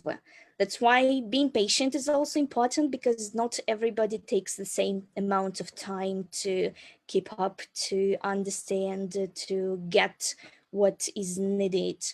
That's why repeating the task for several times was also important in my case, because I really have quite different students. And feedback, certainly. The key point is the feedback, because giving the feedback and taking the feedback from students help to improve, to find new ways and new forms of conducting a class. And this is actually what helped me personally to build a friendly and warm environment with my students. So actually, that's all that I would like to share with you. Thank you very much. And I'm sorry if I was speaking too fast. Thank you, Sophia, for this very comprehensive presentation about the e-learning context in your country and in your educational conditions. You started by talking about the problems related to the system. Yes. Because it's something new, and a lot of things should be changed in order to adapt to the new situation. And you also talked about teachers, how they need to be adapted, and also to change the way they teach, because it's no more face-to-face. And as you said, it's more a come-to-come instead of face-to-face. So this fact in itself created some problems and requires some changes. Thank you very much for the extensive list of recommendations. You started with giving a recommendation on varying the resources, varying the platforms, varying the websites, and also changing the way that you deal with your students and opting for more interactive mode. Also taking the students into consideration by giving more feedback, by giving varied activities, by attending to their interests. And also your advice for staying positive is very important, because we need to support each other in this period, because the problem that the teacher lives and the problems that the system lives is the same problem that the students live. So we need to cooperate together in order to make things easier for us. Thank you very much, Sophia. And now we move to Alisa Turgrayan from Armenia. Hassin? Yes, please. Could you please stay in Russia, since it is in the same context? And okay, so Yulia, okay, good. From Russia as well, since it is in the same. All right, all right. Okay, thank you very much. Because unfortunately, I don't have much time today to stay with you, but I really want to add something. And I prepared my speech about advantages or benefits in distance learning. So can I share my screen? Yeah, it's okay. All right.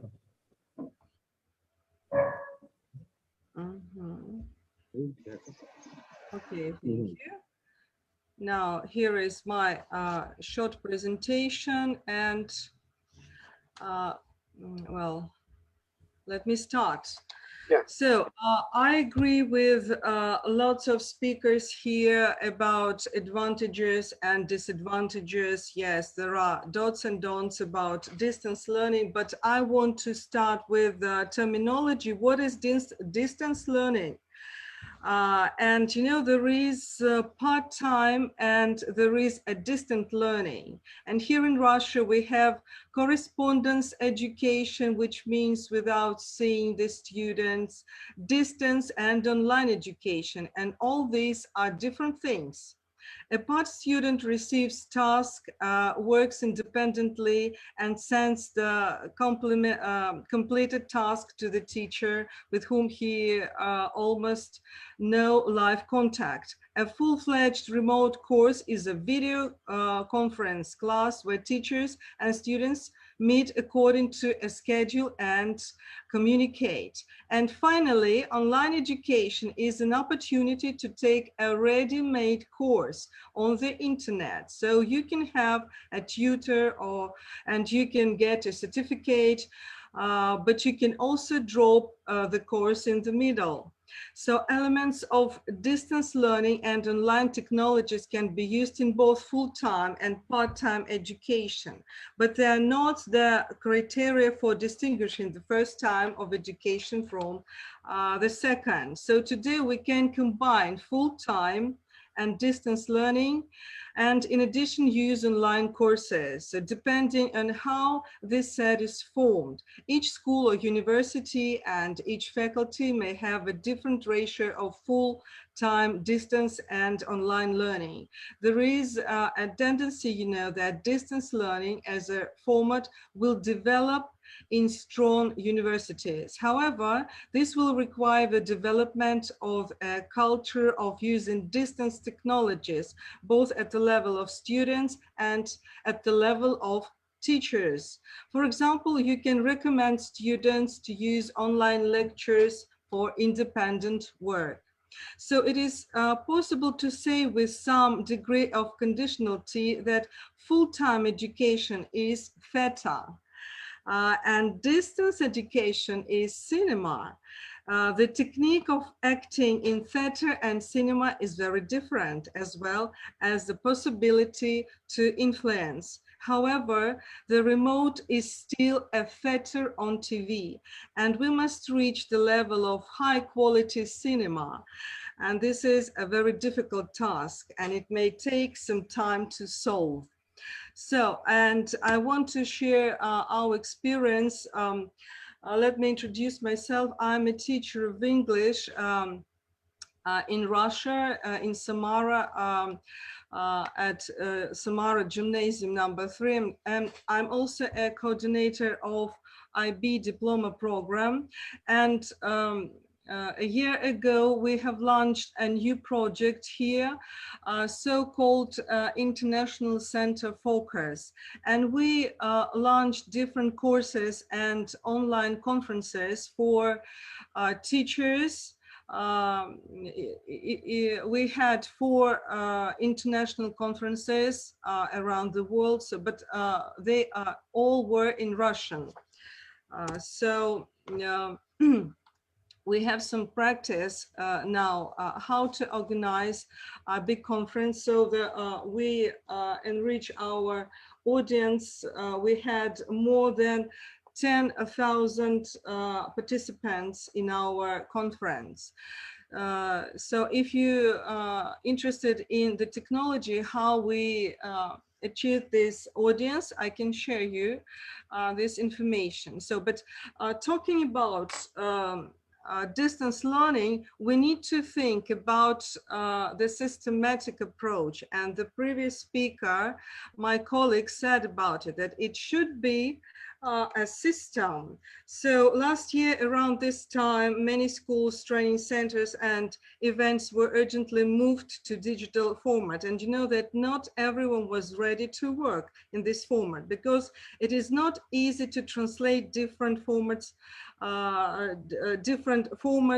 formal or informal into online ones. So it is important for students to understand their progress and their results, but not in a single course, but in general regarding the development of their skills and competences. So we need to, they need to know to what extent do they meet what is required from them, and how stable and competitive are they, and are they doing well?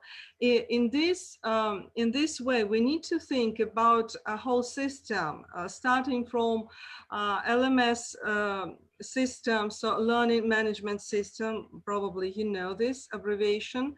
And also we need to think about special platforms which are stable and have strong connection, internet connection. And then, of course, we need some technical tools to achieve students' goals. So I prepare, well, as for our international online school, we are developing our courses for children,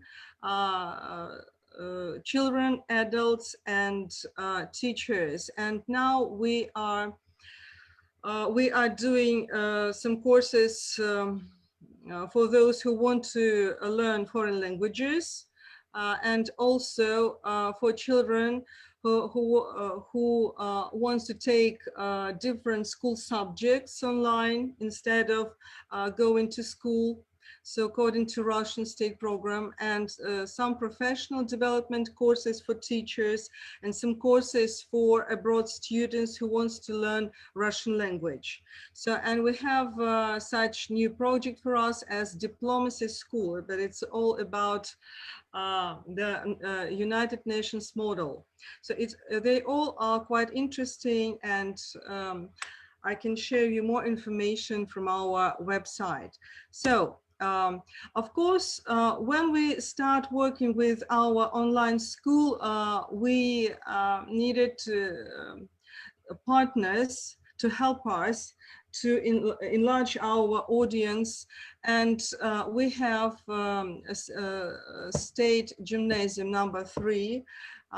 We have courses for pupils from this gymnasium. We also have the National Club, the Teacher of the Year. So we provide conferences for teachers. We also have such platform as Intermarket. It's the platform, our Russian platform, for teachers to share their methodological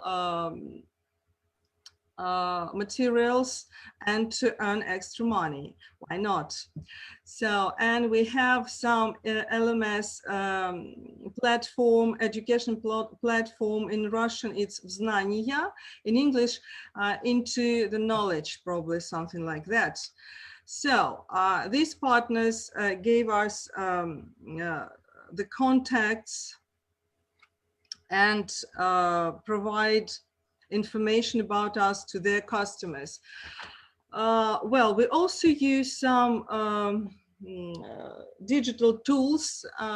All lessons are provided by Zoom, and all conferences we translate into a YouTube channel. We also have CRM system to manage our customers. So it's also very good tool to manage what our participants really need to connect them easily, and so on and so forth. And during our classes, our teachers really like working with classroom, and you know probably all these online resources, and we are exciting every time we learn a new tool, so we really like doing it. Well, and as for me and as for benefits, I want to add maybe something new, but maybe I repeat somebody's thoughts that we have already heard here. I think that the first thing that we benefit from online teaching is that we need to be on trend. That means today children grow up in a powerful information field. They form their own socio-cultural context and language, which is very important for a modern teacher to master. So the teacher must be hand in hand, otherwise it is difficult to build a warm and trusting relationship with the audience. So we all need to work with Instagram, with social network, with TikTok and many other interesting things. At a maximum, you need to know how these resources work. At a maximum, you need to take examples from social networks for lessons. Another thing, keep children interested for more than 5 minutes. That means it can be easily done with online tools. So every time I try to implement a new technology, my students, my pupils enjoy it. And think about it. So you need to develop soft skills like emotional intelligence, empathy, the ability to arouse interest in the material, to build communication, and it can easily be done with new technologies. The next thing is motivate and create a positive atmosphere. And I've heard this thought during this webinar, and I want to repeat this thought that it is also important to keep in touch with positive, interesting material that influence our children. The next one, work easily with your computer and gadgets. So I think that penetration of online learning, digital platforms and Zoom-like tools into the education system oblige the teacher to learn new things. And even more, the teacher should not just use gadgets in their work, but also be aware of technological trends. Today, not all teachers have this skill.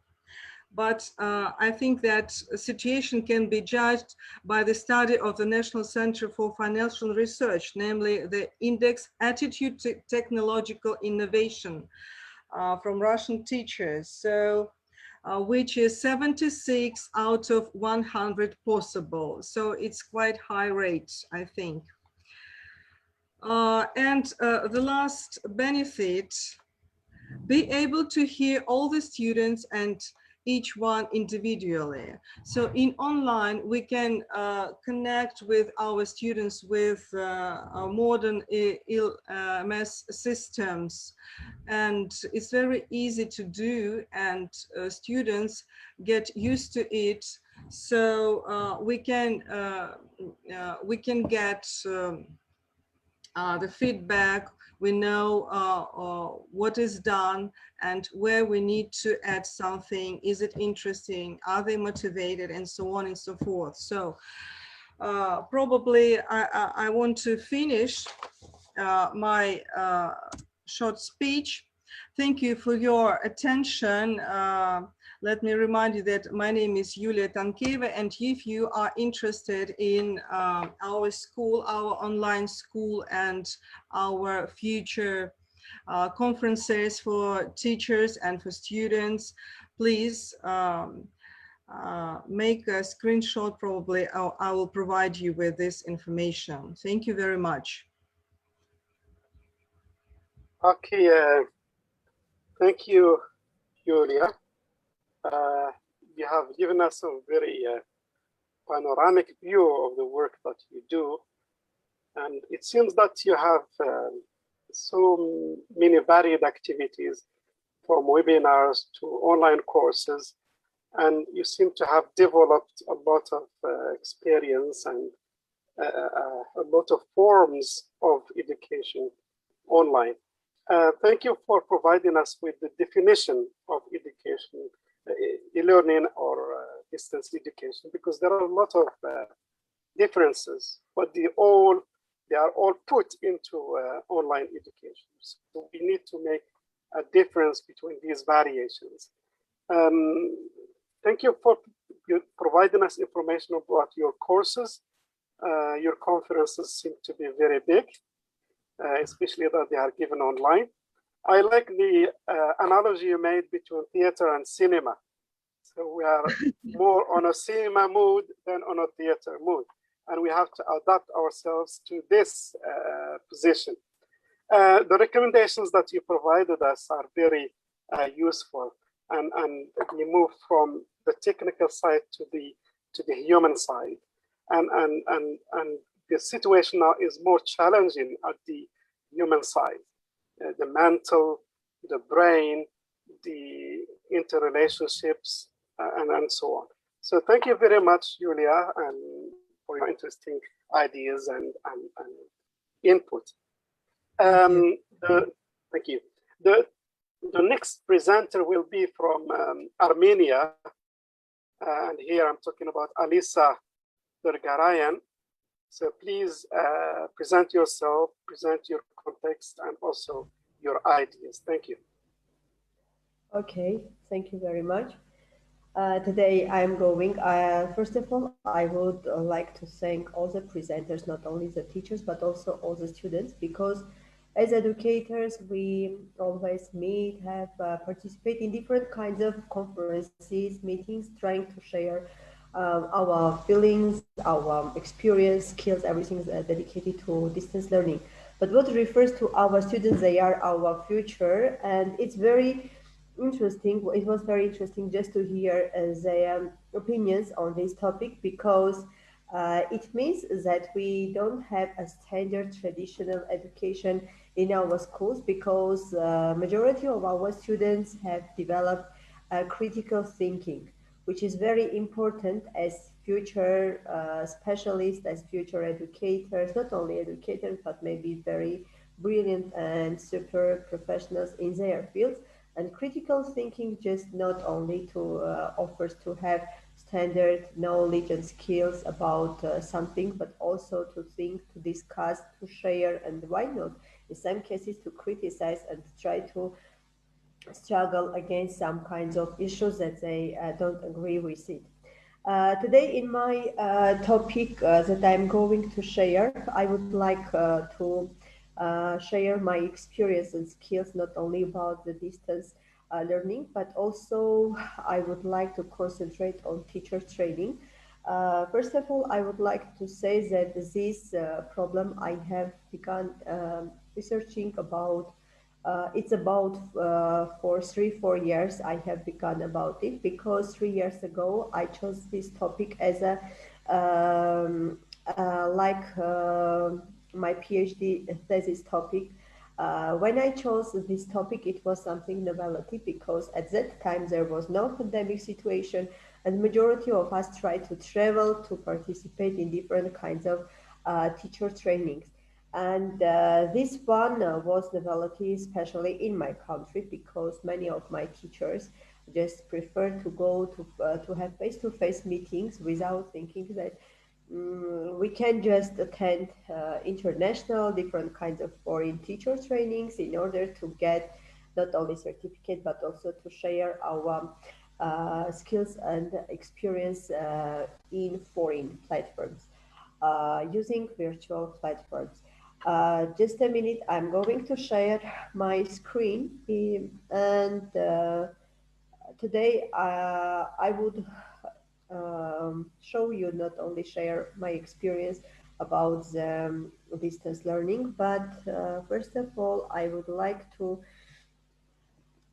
get acquainted you with what is training. First of all is because sometimes when we say training, it means that we just want to say that training is something just to go and to attend. But I would like today to represent teacher training from as a necessary part of teacher development, because sometimes we just think that we have a BA or MA, I don't know, or PhD degree, and it's all. We are teachers, we can, but For our professional development, teacher trainings are very important ones because it gives us new knowledge, not only get acquainted with the technologies, new skills and experience, but also to walk to nearly equal to our students, because sometimes, especially when we deal with technologies, we think that our students know more than we, but in this case, when we have teacher trainings, we are just aware of everything, not only from the professional point, but also from the technological point. Trainings just refers to the process of education, development, and in this case, it also includes just something, trainings, courses, seminars, webinars, everything. It is included in teacher training because it is looks like a career promotion for all the teachers. And they can take different kinds of courses, which in my slides I'm going also to share about it also, what kind of teacher trainings can we have. First of all, let's find out about the teacher development, because when we say teacher development, it doesn't mean just personally to be developed psychologically, to be ready for every kind of novelty, every kind of technological changes, etc. But also to get engaged into different kinds of professional trainings and gaining and having different kinds of information, skills, and experience in this sphere. I would like for teacher development, I would like to pay attention to the all kinds of courses, because it doesn't matter that I am, for example, I am a geography teacher. It means that I only can develop in this sphere. No, we can use our experience, knowledge in this sphere and try to extend, to have more and more in different areas too. And that's why attending such kind of conferences and training sessions. As for me, for example, I have been in different kinds of international conferences as a speaker, trying to represent this topic from different points. Every time I have a new topic, but the general one is this one, teacher training. But every time I have a separate teaching or training course or some issue or maybe objective, or how to, for example, to organize an effective teacher. Every time I try to have a novelty, and during these conferences, when I'm as a speaker, I just have been taught many different things from my colleague speakers. And maybe it doesn't concern, for example, my sphere, which is teacher training, but from other spheres, from other my colleague speakers, I try to catch, to have something new and try to change it and to adapt this one to my sphere. And in many cases, it just works very, very well, and you can just use it in your sphere. It also lets us not only, for example, to have something about our professional development, but also when we attend different kinds of teacher training courses, it gives us to gain also information and experience about other cultures. Because, for example, in my country, in Armenia, we have standard teacher training courses, and but when I attend different kinds of conferences, it gives me an opportunity, for example, to know another country's teacher training, which differs with its objectives, with its aims, and why not with structure from my country. And sometimes I try to take something from these training courses and to bring to my Armenian environment, teaching environment, and to use it. And the same is also refers to my colleagues, which also try to take something from Armenian. And as a result, we have a model.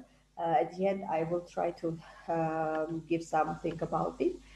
First of all, I would like to concentrate on online trainings, because face-to-face trainings are traditional trainings. We know everything, but due to this pandemic situation, when we say pandemic situation is very awful one. I try to find something good for it, and it helped me about my career promotion, for example, online trainings, because due to this pandemic situation, when we just don't have any kind of opportunities to move, to travel, or to go any kind of face-to-face trainings. Online trainings are very modern one, and I have participated in different kinds of online training, and they gave me much skills, experience in this field, because many online trainings just have self-discipline and benefit the learners, and teachers pay attention to their learning path, because before, for example, this pandemic situation, we just try to attend maybe in summer or twice or three times a year we can attend any kind of teacher online, not online, but teacher training. In this case, you can just all over the year, you can attend different kinds of trainings that represent everything. And why not we join by internet without paying any kind of courses? We have our certificate, we get more and more skills and experience in this field. Online trainings, I would like to divide them in three parts, because in our society, we just say online trainings without giving any kind of maybe experience or skills about it or something. First of all, I would like to tell you about the two first kinds of online training, asynchronous and synchronous, because when we have just webinar sessions, it means just we can have one day something, attend, to speak, to discuss, or to represent something about this topic. But if we have, for example, we are involved in a planned, organized teacher trainings, first of all, they are considered to be as asynchronous and synchronous, because when we have asynchronous trainings, in this case, it's very effective one, especially for teachers who are very, very busy. The module is divided into different kinds of modules. You can, for each week, you can have one module. You can read, look through. There are different kinds of forums, blogs where you can attend in the framework of this course, training course, and discuss everything. But sometimes many teachers say that there is, they want to have just maybe online meetings or face-to-face. If it is, in this case, comes synchronous, because in this case, students who are considered to be teachers, in this case, are considered to be a student. From time to time, they have meetings on Zoom or Microsoft Teams or other virtual platforms that they have chosen beforehand in order to discuss. Because when we have asynchronous trainings, in this case, we don't see the trainer, we don't, let's say, feel anything. Because the main disadvantage that many trainers, many teachers say, the first one is that there is no contact, face-to-face contact. They don't just feel, in this case, maybe it will be very difficult for them to learn or represent, discuss something. That's why synchronous trainings, it gives us an opportunity to have meetings, online meetings, but have meetings in order to participate in it.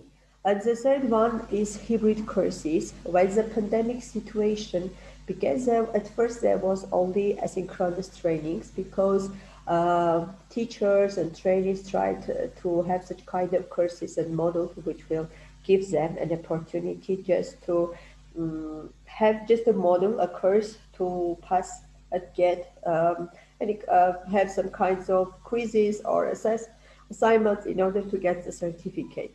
But when there came new problems on this topic, it gave them an opportunity just to look back, try to analyze, and to have a course that will combine these two first courses. And in this case, we began using hybrid courses training, which has online and offline classes. For example, in my country, I have attended different kinds of hybrid trainings in order just to find out the advantages and disadvantages of such kind of, and let's say that hybrid trainings are very beneficial ones because it gives you opportunity not only to do the modules when you are free without going attending anywhere, but if you have some kinds of questions, maybe for example, if we have a 4 week or weeks or just 1 month course, in this case maybe once or twice the trainer can meet with the teachers and discuss something or have active or interactive meetings, trying to have practical part about the issue, about the materials they have learned during that week, and it's very beneficial one. The next one that I want to have the aim of what is aim of online training, because it trains teachers and teacher trainings in different kinds of techniques. Because when we attend training, first of all, before attending, we just want to find out, first of all, I will, at the end of the session, I will give some kinds of recommendation about how to choose right teacher training, because sometimes there are, let's say, be honestly, there are teachers who just attend in order just to get the certificate. But if you want to be developed professionally, from this point, you should just choose such kind of teacher training that will give you something, that you will gain some experience and skills. And what is important, after getting all of them, you get a chance just to be sure that you will be able everything to transfer from this platform into your classroom and to use it, because we just attend, get something, but the feedback that we have about it, have we understood about it, or was the information that we have got during the training, is it beneficial or not? That's why the simple way is just everything to move to your classroom, to try to represent, to do, for example, this method of technology used with your classroom, and then analyze and get feedback about it. For this case, for example, I know that many teachers, even me, for example, when I have something new and get something new from the training, I try to change it, to move it to my classroom, and after using it, I try to analyze, is this one, for example, this method works with my teenager groups, or will it be the same with my kids group or something, and try to use different kinds of, which makes my lessons not only, for example, interesting, but also I always try to have interactive lesson, as I'm like to be that my lessons to be learned as learner-centered lessons. In this case, my aim is just to help my students to get more and more practical skills, because when they are out of school, out of classroom, in this case, if they don't know, for example, they know some knowledge about English language, but if they are not able to use this English knowledge while communicating with an Englishman or someone who knows English, and it means that I haven't done anything during my lesson, just pass my 45 or I don't know 50 minutes without having any kind of aim or any kind of result at the end of my lesson. But when I see that using this method and using making my lessons interactive, at the end of the lesson, I see that in another atmosphere, in another environment, my students are able to communicate with someone who knows English and without any kind of difficulties. In this case, I just feel that everything that I have gained, I have put in my lesson, every kind of method or technology or strategy that I have taken from it can be online or face-to-face teacher training, it's beneficial. In this case, I just haven't got any certificate, but I'm sure that I have succeeded in my teaching process. And at the end of my this presentation, I would like to have to give you some strategy. Usually when we want to organize a teacher training, first of all, we try to have an aim, objectives, mission about what we are going to do. Because I can just announce, for example, dear teachers, tomorrow, next week, I'm going to have a seminar on this topic, but it will be very beneficial for you. But at the end, I see that there is nothing to represent. And in this case, I would have just negative results without giving these teachers at next time when I will announce teachers, I'm going to have a teacher training. No one would attend my session because they already know that I'm just speaking without giving them any kind of skills or experience or any beneficial, informative information that. That's why every time when trainers for a company, educational company wants to organize a teacher training, in this case, the first one is they always take into account different kinds of points. First of all, then they have. Alisa, you have 1 minute to go. Okay, sorry. Okay, and in this case, I just would like to represent the main points: setting positive atmosphere, basic teacher skills, and synchronic and asynchronic teachers. At the end of the lesson, I would like to share also some, just a minute, some results that I have got because I have, as I have mentioned you, I have started my research before pandemic situation. Here I am going to represent you the usage of online learning and teacher trainings. Before COVID, we had about 15% and 35% of learners. During the COVID, we have about 90%, and here we have 65 and 55% that we are going to have after COVID-19 about teachers' attendance or learners' attendance on different kinds of online learning. And also I want to have, these are research results that I have got about the advantages. As you see, 40% of flexible, 25% they think that it's feeling of autonomy because if we are very busy, in this case, online learning, online teaching trainings are very beneficial ones.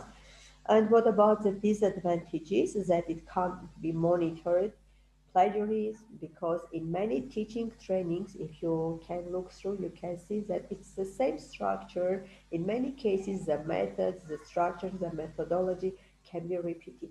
From this point, it's a little bit very difficult just to monitor, to do everything in order to avoid of plagiarism and also from cheating. And also the isolation, because many teachers say if we attend something, it means that in this case we just can attend and have practical ones. But if it is online trainings, in this case it means that we are isolated. I can say, oh, okay, today I am very tired, I will do it tomorrow. But tomorrow I have another problems, and I say, okay, I will do it after tomorrow.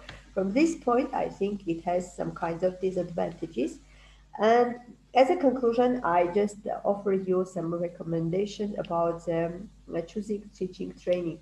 First of all, before attending any kind of or registering any kind of teacher training, just try to ask yourself, what do I want to get from this teacher training? Just see 4 teachers and I register and attend. No, it can be, for example, not your profile or not your, it can't give you any kind of information that you want. You just attend, be present, get. Thank you, Alisa. Thank you very much for your extensive presentation. Sorry if I interrupted you at the end of your presentation. Thank you very much for shifting our attention to the world of training and teacher training, which is also a very important element in this distance education. And the pandemic has brought a lot of changes in the way that we provide teacher training. So you focused on the importance of teacher training for professional development, and then you displayed different ways of online training, which is now given more importance, and you divided it into synchronous, asynchronous, and hybrid. Also, you have given us some very interesting idea about how we can conduct online training using different ways and different modes and respecting certain criteria that would lead to the success of the training. You also mentioned the rise of online training in the period of pandemic, and you have provided us with certain percentages and figures based on your research. These ideas are really very interesting, and they have shed light on online training and its importance in these periods of the pandemic, and I guess that it will last forever. This is just and I don't think that there will be much change after the pandemic. Thank you very much, Alisa, for providing us with very interesting ideas. Now we shift to India with Taruna Kapoor. Taruna Kapoor, you are welcome. Please introduce yourself and take the floor. Greetings from India. As I told you earlier also, I am heading a school in a countryside area, which is almost 60 kilometers from the capital city of Delhi. So it's a rural area and the challenges are different, as you can understand. But yes, this pandemic has taught us learning together even when we are apart. So I'll be sharing my presentation with you, what we had done during this pandemic and how we had made this pandemic a beautiful journey for the teachers, for the students, and for the entire school. First of all, I will tell you that the presentation which is made on is again on a Microsoft tool, which is Sway, right? And it's very user-friendly. My students can also work on this tool. My teachers can also work on this. So distance learning for teachers and students, challenges and solutions. Next one.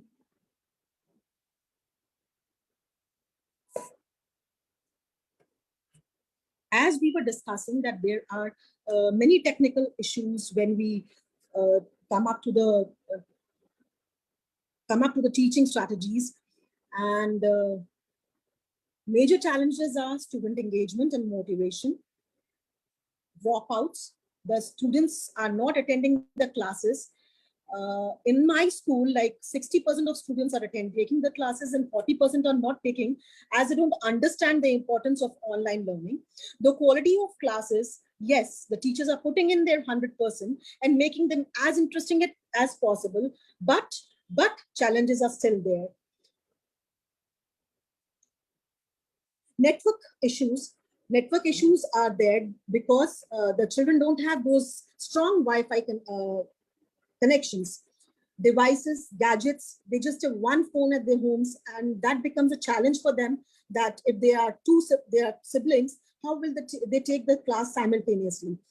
Yes, misuse of technology is also there. If it's not monitored properly, yes, it's misuse of technology. Lack of technical knowledge is also there, and the assessments, as the other mentors also told, the assessments are a challenge because as many as restrictions you can put on those assessments, but children tend to cheat and copy and write. Lack of direct interaction is again like a traditional classroom, when the child interacts with the teacher in the class, and the teacher explains them all the queries or all the problems what he faces, is actually not happening in the online classes to the extent as it was happening in the traditional classroom. Distance learning challenge and solutions. Unreliability of network connectivity. Times are tough, but when we need to prove tougher, we emerge out as winners. And solution is, when your network is not connecting, work on projects that do not require your device, such as writing down goals for the next school year.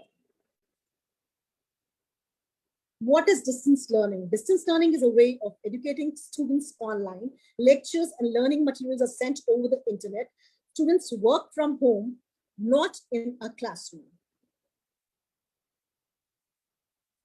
Problems. Distance education students often feel very isolated Overcoming this isolation is a big challenge. Quality of teaching and learning, lack of latest computers and high-speed internet devices, online examination and assignments, incorporating technology-mediated synchronous learning. Major challenges: student motivation and engagement, impact of heterogeneous audience on learning, learning in large groups, enhancing group learning and social presence, dropouts, quality control, and course management.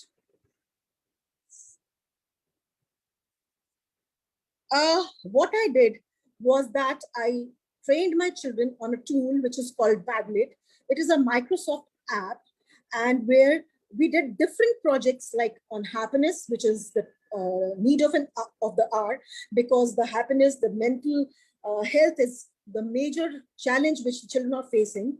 So we did projects, online projects on happiness, on climate change, which is also again required as our planet is suffering. We have got so many challenges. The challenges had to be covered, and so the children did these projects on Padlet, which I'll be showing you and sharing with you that how did they upload.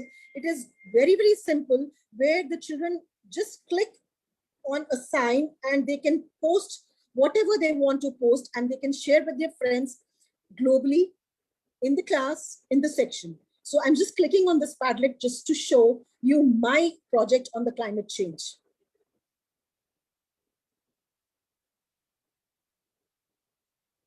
See, this is the climate change week 2, which mission was to save the planet, and Ramagya School Dadri, where they spoke about flora and fauna. The children wrote, they researched.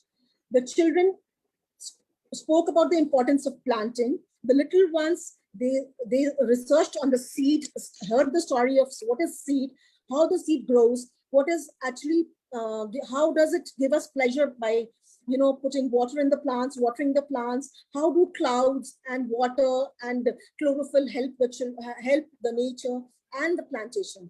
And the children inculcated a habit of planting a tree on their birthday.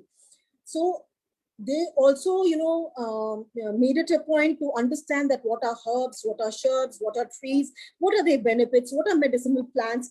And this project was being done by the entire school, where right from pre-nursery to grade 10th was involved. The children made beautiful PowerPoint presentations explaining that what is climate change and how should we be taking care of it.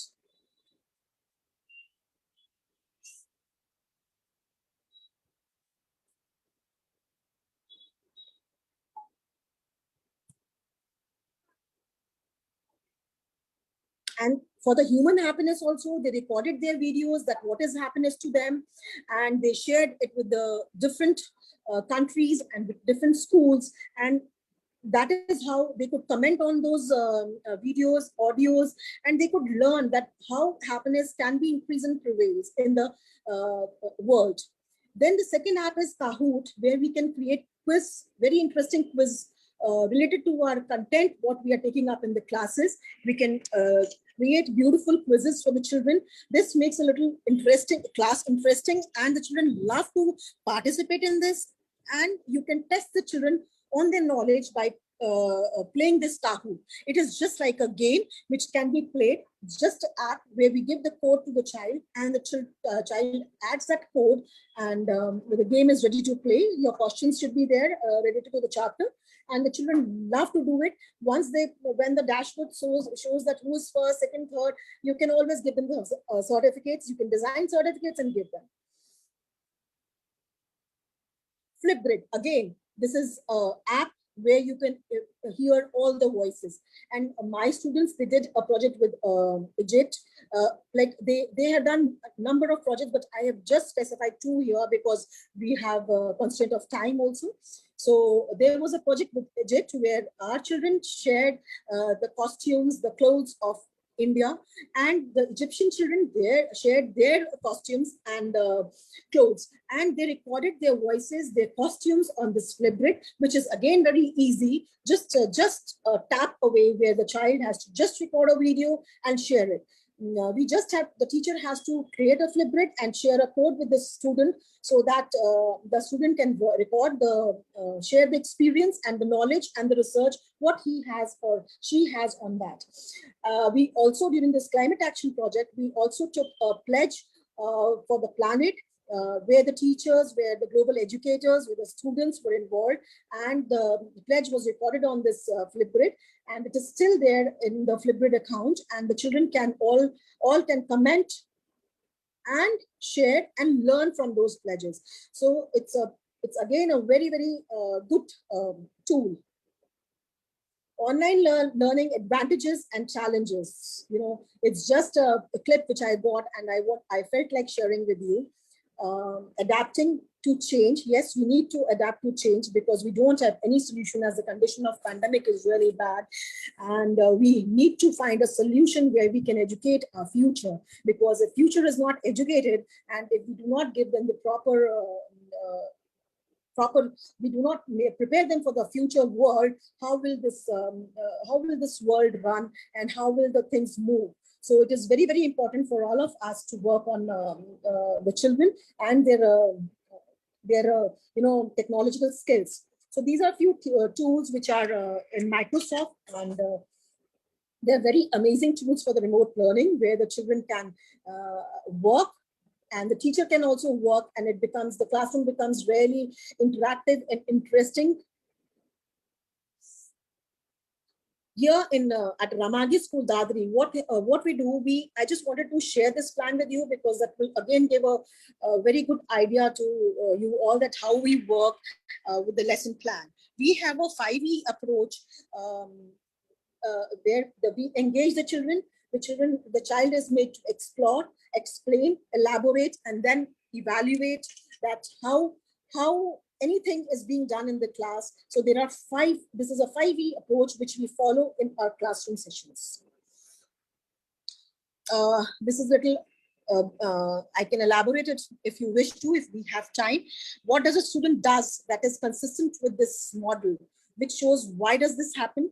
What do I already know about this? What can I find out about this? Exploration, what the student does that is consistent with the model. He inquires, he investigates, he becomes curious, thinks freely, but within time limits of the activity, tests predictions and hypotheses, forms new predictions and hypotheses, experiments with alternatives, and then discusses with others, records observations and ideas, and suspends judgments. Explanation, what the student does that is consistent with the model, uses various informational resources, group discussions, and teacher interaction to derive definitions and explanation of the chosen concept. Explains possible solutions or answers to other explanations, listens critically to other explanations, questions others' explanations, listens to and tries to comprehend explanations the teacher offers and refers to previous activities, uses recorded observations and explanation. As I told you in Flipgrid and in Padlet, the children are doing that only. What the student does that is consistent with this model, that is called elaboration, makes connections and sees relationships of the concepts, topics in the content areas, forms expanded understanding of the subject. Evaluation, the child is evaluated on the answers by using observations, evidences he has on these apps, and it becomes convenient for the teacher to assess and evaluate the child, and the child's learning is like forever.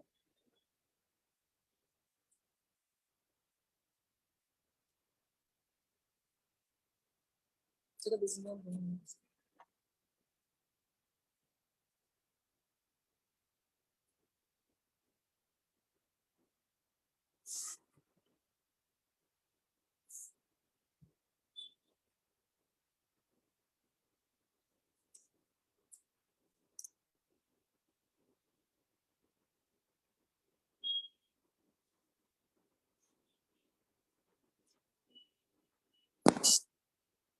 These are few tools which we use while we engage the children. And just a second.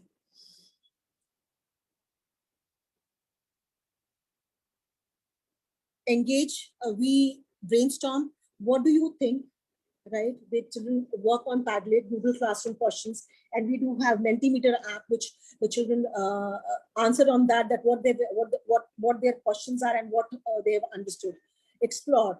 We have YouTube, Google search, and insert learning, Google Classroom questions, social school. Then we have shared Google slide decks. Explain, Google Hangout or Zoom. We can explain the sessions on that. Then quiz time, YouTube through online playlist, EduPuzzle, Flipgrid, as I told you. And there are many apps with which the child can be interested in taking the classrooms with the teacher. Now I would like to share the experience of my students on these tools. They are quite young, but still just hear them.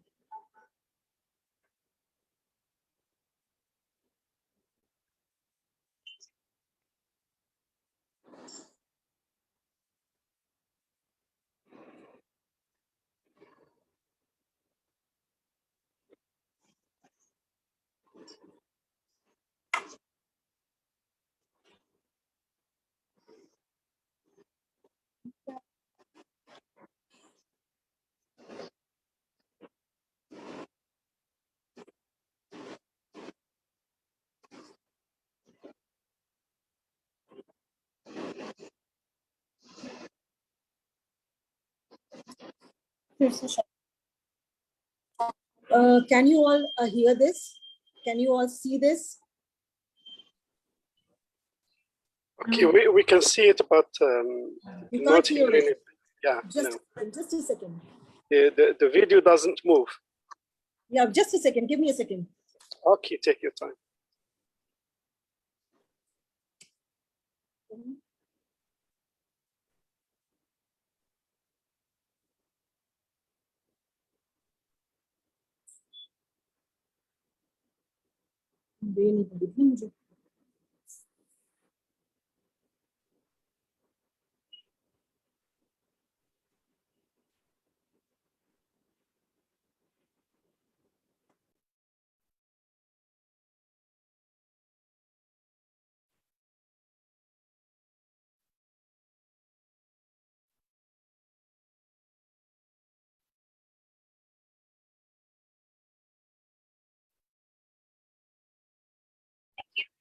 Can you hear now?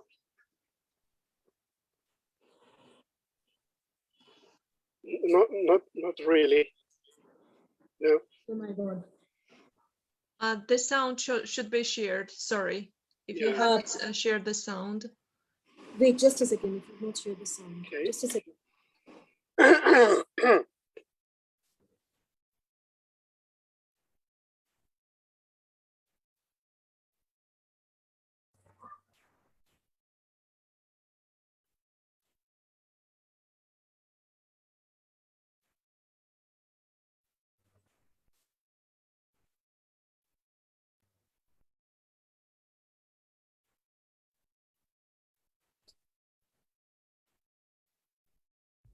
Okay, Taruna, if it's not possible to play the Just a second. video, you Give me can a just second. proceed with your presentation. Yeah, Taruna, we have to proceed. It happens that there are problems with videos when they are shared on Zoom. Zoom has this difficulty.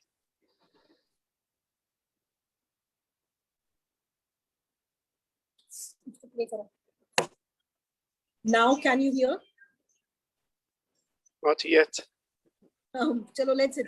That's No, it. no problem. It's generally Zoom has this problem with Yeah, video. no problems, no No, problems. no problem. You can proceed with I will just conclude with this, that yes, we are into problems, but we need to enjoy every moment, whatever we are facing. We should actually make the children disciplined, good human being. And first and foremost, their health is important, mental health is important. And so we should work on that and be a little creative in our classrooms so that the classes become interesting and the children attend the classes and take those classes and enjoy. Thank you so very much for giving me this opportunity. And it was really a great pleasure to learn and unlearn over here. Thank you. Yeah. Thank you, Taruna. We are also pleased to listen to you and to listen to your experiences in school and in the classroom. So you brought us into the real classroom and the real activities and the real teachers' work. And the idea of introducing project work through climate change is a really interesting one during the pandemic, because students move into practical work and dealing with real issues using different tools. And also you introduced some software that can be useful. And I think that the students will like those software because they go hand in hand with their inclinations towards using mobile phones and using software. So Padlet, Kahoot, and Flipgrid are very interesting gadgets for classroom purposes. The idea of matching these gadgets and this software with the 5E lesson plan is an interesting one, because you try to implement technology into the classroom with pedagogical purposes in mind. So thank you very much, Taruna. Thank you, sir. It was entirely my pleasure. Yeah, thank you. So we move to Moroccan experiences. And we have here two colleagues. We have Si Bakas and Si Ben Youssef. So Si Munir, it's a pleasure meeting you after such a long time. We have met before, I don't know, 10 or 15 years ago. So thank you very much, Mohammed Hassim. Thank you. You're welcome. You're welcome. The floor is yours. Sorry for I've had to vanish for a little while. I had a meeting with someone from the British Embassy. No problem. They came all the way from Rabat.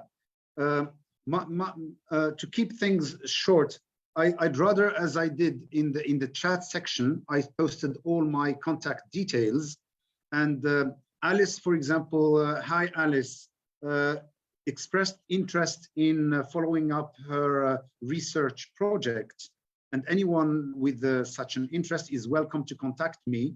So I've shared all my contact details, and rather than use time now to say any more, I'll just say a few things about the areas in which I can help. Ghada, for example, in Palestine, I would be very happy to share my experience in blended learning. And I would like also to do what I did with colleagues in Romania, and Bulgaria and Italy, and recently in Germany as well. We set up teams and we share tasks so that we can actually produce work which is useful locally. For example, Ghada is talking about difficulty, and we do appreciate the situation in which our people in Palestine are currently. So staying at home is not a choice. It has very often been an obligation and a constraint for you. So what I suggest is we can keep the flame going, and then we can set up side meetings with specific needs in which I explain to you the method, which is very simple. We take any learning content, we produce the lesson content, we produce the practice that goes with it, but more importantly, we produce the video content which accompanies the writing and the practice. And that means that whenever the advantage for such a solution, which I have so far shared very widely, and it has given good results, the advantage is that our students have the advantage of keeping us with them 24 hours a day. So when they can consolidate their learning objectives during our classes, but they can continue doing so even when we have switched off our screens or when we are no longer present in a classroom. So the blended method is a very simple solution. It has easy access for everyone. And I would be glad to set up little networks, maybe area networks, maybe with Alice and Ghada and Si Mohammed Bakas, and then another group with Miranda, Fatiha, and Neda. We can create little groups, and then we work on separate projects, and then we share the results with the rest of us. Okay, so please feel free to use my contact details. I wrote them down in the chat section. Please check and tell me if everyone has got them. There's my name, my email address, and then I'll add my telephone number.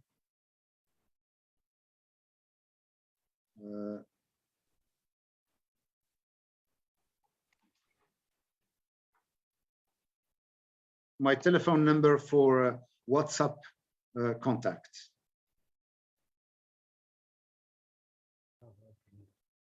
And the first thing I will do as soon as the meeting is over, anyone who send me their email address or their telephone number, I will share with them the electronic version of my work so that they can have an idea about what I'm talking about. Thank you very much, everyone. And feel free to contact me anytime you like. Si Mohammed, we start with you because you're the closest. Let me have your contact details, and before the afternoon is over, I'll send you samples of my blended learning work. For sure. Thank you, Si Munir. Thank you.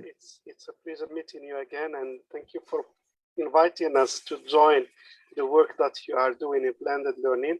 In fact, blended learning is now getting more ground as a simple and efficient and effective way of online education, because it draws on the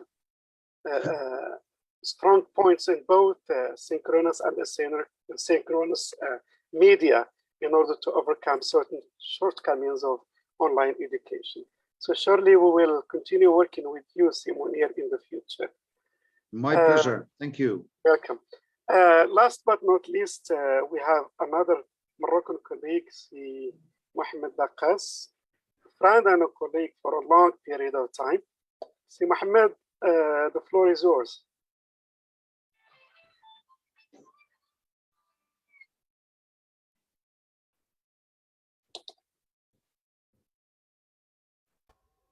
Can you hear me? Yeah, go ahead. That's a good. Can you see my Yeah, my sure. screen? Yes. Thank you so much. So Just play the panorama. I'm trying to do it. Yes. Okay, go ahead.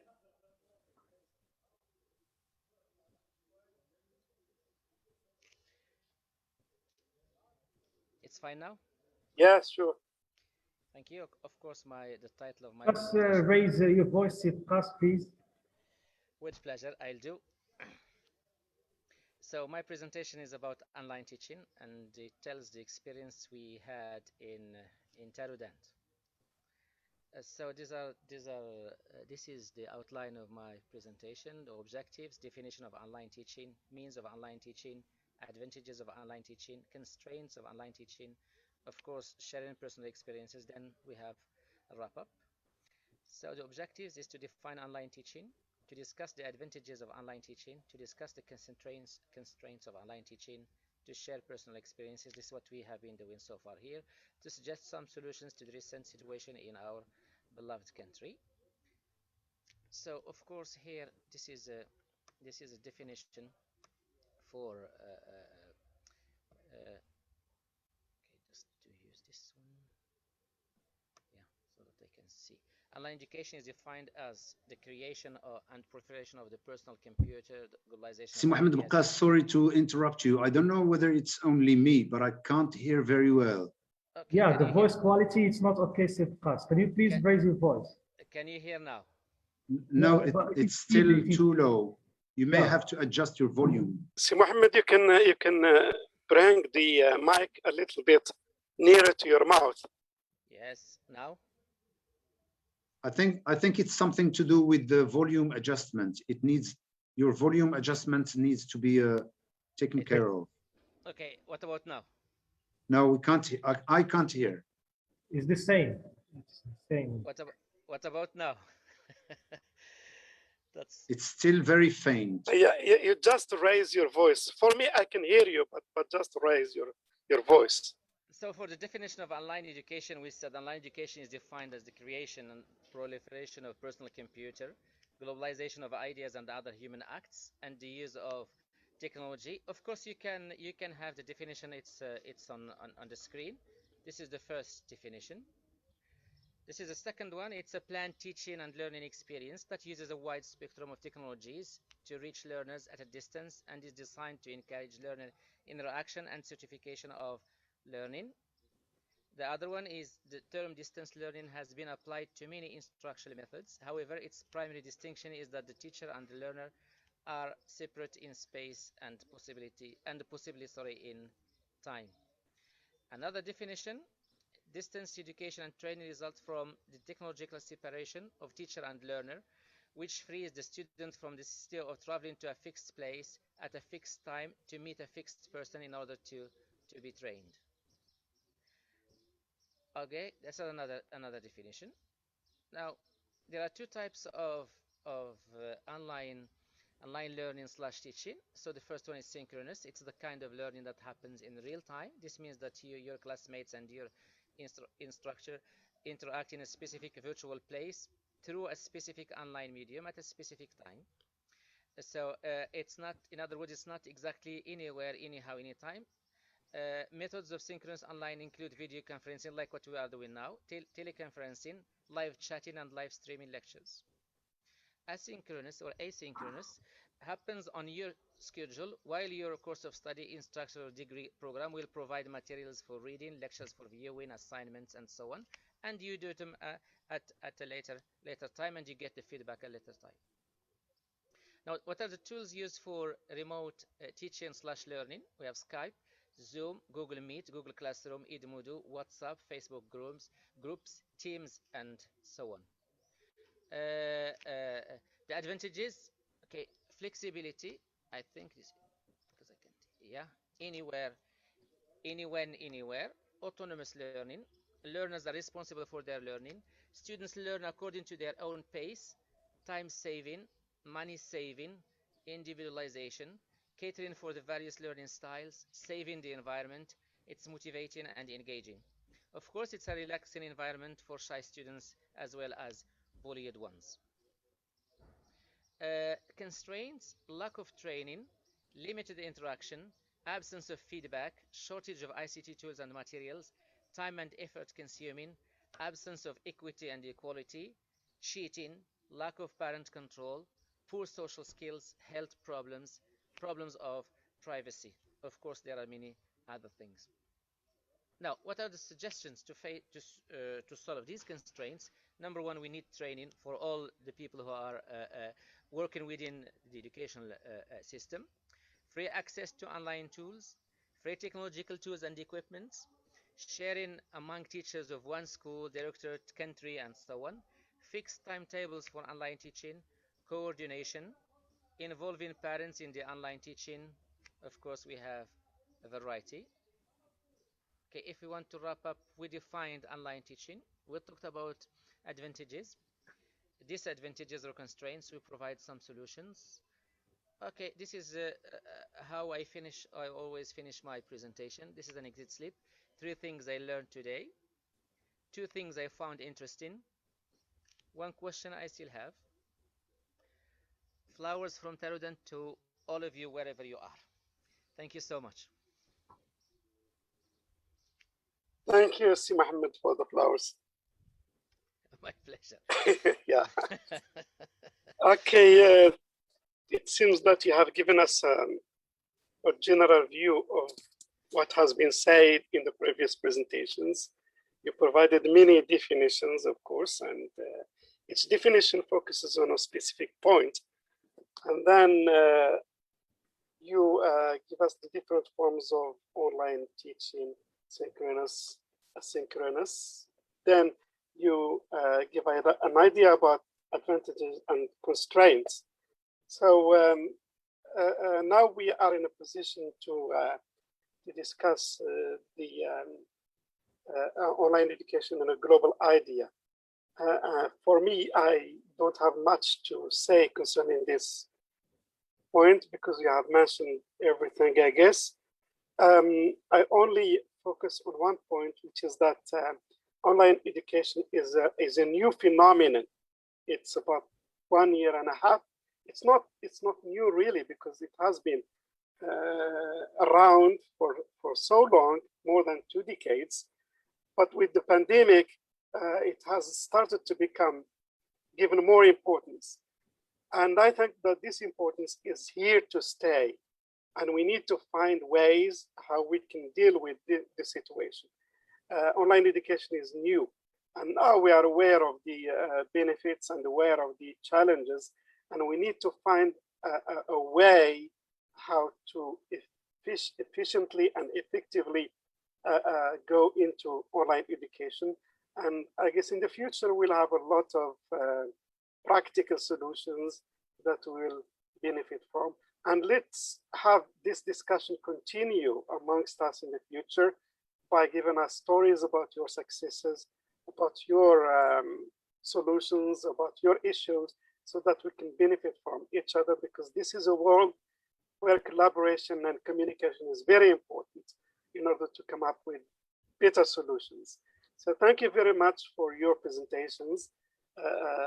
We learned a lot from you with so many practical experiences and so many practical solutions. I give the floor to Si Mohammed Fattah to conclude these sessions.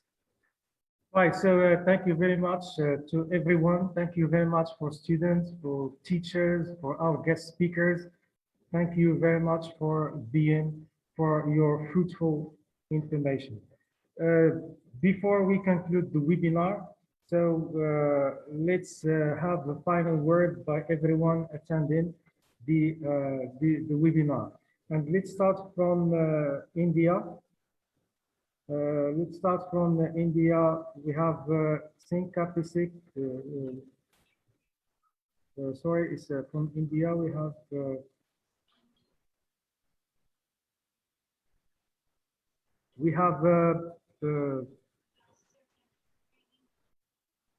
Taruna Kapoor. Yeah, let's start with Taruna Kapoor from India. So the floor is yours. She is not. Okay, so let's move. Let's move to Yulia Tankieva from Russia. Are you with us? Let's move to Alisa Gorgrayan from Armenia. The floor is yours for a final word. Okay. I would like, first of all, thank all of you in giving such kind of opportunity to be present at this session and to discuss with you. I think today distance learning, distance teaching and teacher training are one of the most important problems that we just deal with and try to get. It doesn't matter despite the situation, despite of the long term, because since last March we are just struggling, have been struggling against this distance learning. But let's say that distance learning also has just advantages, because first of all, it has given us an opportunity to communicate, to deal with different kinds of countries. Because if we don't have online learning, this kind of distance learning, we just wouldn't be able to get acquainted such kind of great educators all over the world. That's why I would like to just say that distance learning is an advantage for our future. Yeah, With this, thank you very much. Thank you. Now let's move to Sofia Statskaya from Russia for a final word. The floor is yours, Sofia. Thank you very much. I'm really grateful. Thank you everybody for such deep understanding of what we are all doing. And I think that all of us feel related, and all the issues touched upon were absolutely relatable to each of us. And I think that despite the fact that we are all from different places, from different countries, from different backgrounds, we all share common issues, common problems, and we share common goal to teach, to be successful in what we are doing. So thank you very much for this chance to understand that we are all on one track. I think it's very precious. So thank you for this experience, and I do wish good luck with your students and your online teaching. Well, we are doing the great job, and despite the fact offline it is or online. Thank you. Yeah, thank you very much. Thank you, Sophia. Go back to Mr. Bakas. So the floor is yours for a final word. Hello, I'm so sorry, I'm back. Yeah, 1 minute, please, Sona. Mr. Bakas. Much for the invitation. I'm very pleased to be among you, to learn from you, and to share my humble experience with you. Thank you so much. You're welcome, Mr. Bakas, and thank you for being here with us. Let's move to Professor Ben Youssef. The floor is yours for a final word. Well, thank you very much, everyone. Thank you for the great effort to organize. It's not easy to organize such an event and bring people from all over the world together in one place. One thing to remember for all of us is that, from my experience, working in teams is not a choice, but an obligation. In e-learning, if you work alone in your little corner, believe me, it will be to no avail. And now that we have all the borders down, thanks to technology, I invite all our friends and colleagues from all over the world, from Taruna from India, Ghada from Palestine, Fatiha from Casablanca, Si Mohammed and Alice and everyone, Sofia from Russia, Dr. Shakuntla also, Marina. Please keep in touch. Let's create a network, and I'm sure each one of us has something to offer, and together we can build something significant. That's Thank you. nice. That's nice, Professor Munir Ben Youssef. Let's make it a beginning for future projects. Definitely, and please don't hesitate. Anything, any field in which you can think I bring a plus, I'm available.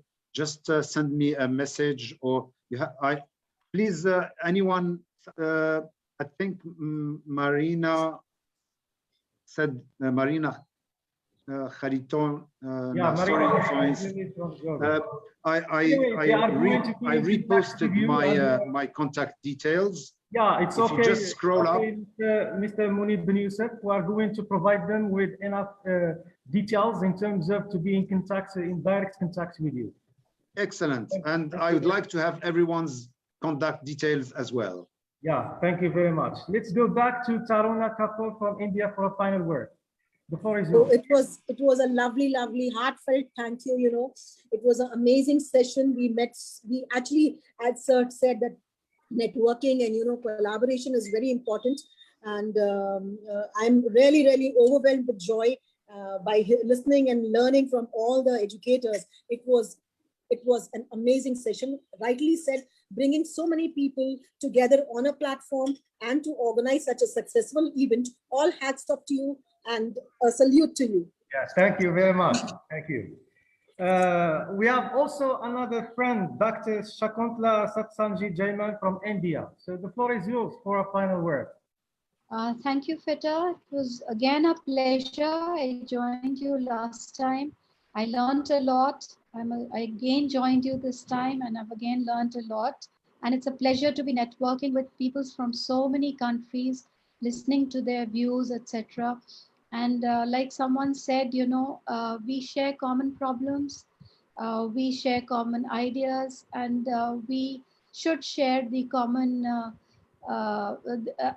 each of ours methodology to take these forward, So if we've flipped classrooms and self-learning teams and team teaching, I think all these we have been practicing. Most of it has been said.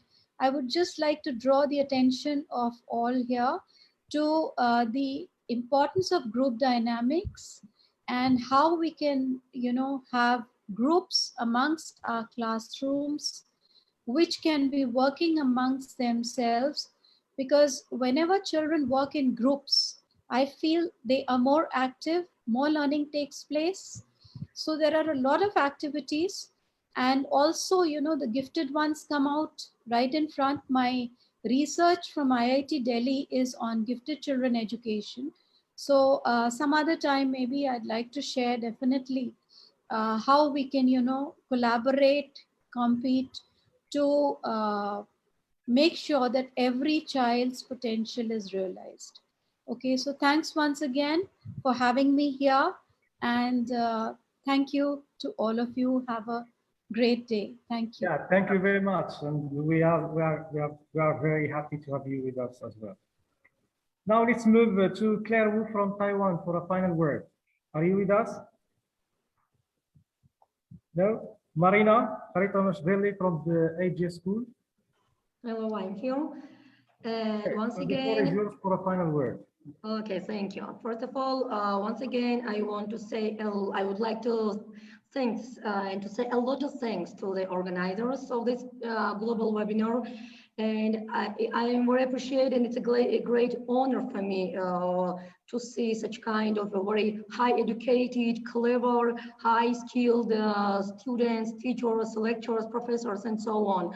And you said in nowadays, for me, the distance learning given for me more advantages, because it gave me a chance to my students, and for me also to see and to share and to hear such kind of interesting informations, own practices, and it really was a great chance for me to look such kind of very interesting presentation. Thank you to all of you. Yeah, thank you. Let's move to Ghada Mahmoud. The floor is yours for a final word. Yes, thank you so much, really, Mohammed, for this opportunity. It's really a privilege for me to be here with you. We are from different places, and we have different strategies to use inside the classroom and outside the classroom. But we all have the same idea and agree that we are trying to do the best for our students and for their education, really. Thank you so much for this opportunity, and just want you to pray for us, pray for Gazan people nowadays. Thank you, really. Yeah, thank you very much. And now let's move to Mohammed Wahoud from Regragui School in Taza, Morocco. The floor is yours, Mohammed. Thank you, Mohammed. It was a really an amazing and extraordinary webinar. We benefited a lot. And I would like to thank all the participants, especially the professors, Professor Mohammed Hassim, thank you very much. Mr. Baqqas, thank you also. Mr. Professor Munir. We had the chance to meet teachers from Morocco, like you, Mohammed, and from all over the world. And I can say here that I'm glad to be a member of this family group. Okay, I consider myself as a member of the family. So thank you again, Mohammed, and we hope that to see you in another meeting. Bye-bye. Thank you very much, and you are welcome. Let's go back to Fatiha Ay-Talal. So the floor is yours for a final word. All right, thank you. I firstly would love to thank my professor, Munir Ben Youssef, for giving me the chance to be in this amazing conference. And I would love also to thank all the students, and especially the teachers.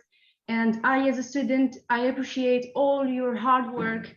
And it was really a nice and interesting meeting. And it was full of informations, new methods, and you as teachers explained how hard and to be the idea of life, unfortunately. But I would love to thank you one by one, especially Professor Marina, Ghada, and all the others for the amazing presentations. And I would love to say to teacher Ghada, we are praying for you day and night, and we are really sorry for what's happening there. And I wish the situation change. And yeah, That's all. Thank you, Mr. Mohammed Fatah, for the amazing organization. And also to the Professor Mohammed from TASA. Yeah, and that's all. Thank you. Thank you very much. Let's move to Ukraine. Miranda, the floor is yours for a final word.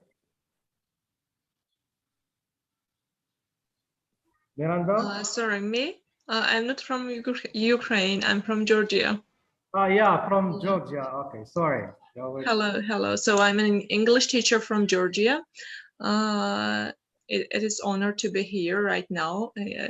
I can say that I wanted to share my experiences because I have prepared a speech for today to share with you my experiences about distance learning, but it's okay. So now, this session was really interesting for us, and thank you for your hard work, for your interesting presentations, and so I hope that we will meet once again in the future. We hope so. Thank you. Let's move to Taiwan. Claire Wu, the floor is yours for a final word. Claire Wu? Claire Wu from Taiwan. Claire Wu from Taiwan, the floor is yours.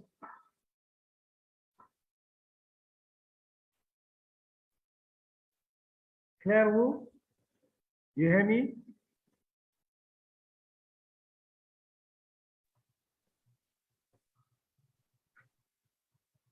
No? So let's go back to Anna. Anna Haponova. The floor is yours for a final word. So we have Anna or Victoria. So one of you, you can have final word. Victoria? Thank you very much for having us. It was a pleasure to be a part of such education event. Information we got was extremely useful. Thank you. Yeah, you're welcome, and thank you for your effort to be here with us. And your passion also to stay until the end. For Taiwan, Claire Wu, the floor is yours for a final word. Claire Wu?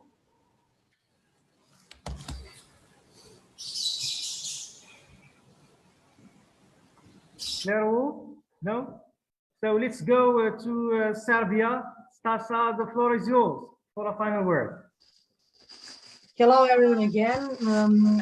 I'm so sorry because I have to go in the middle of the session. So I would like to thank you for inviting me and my students.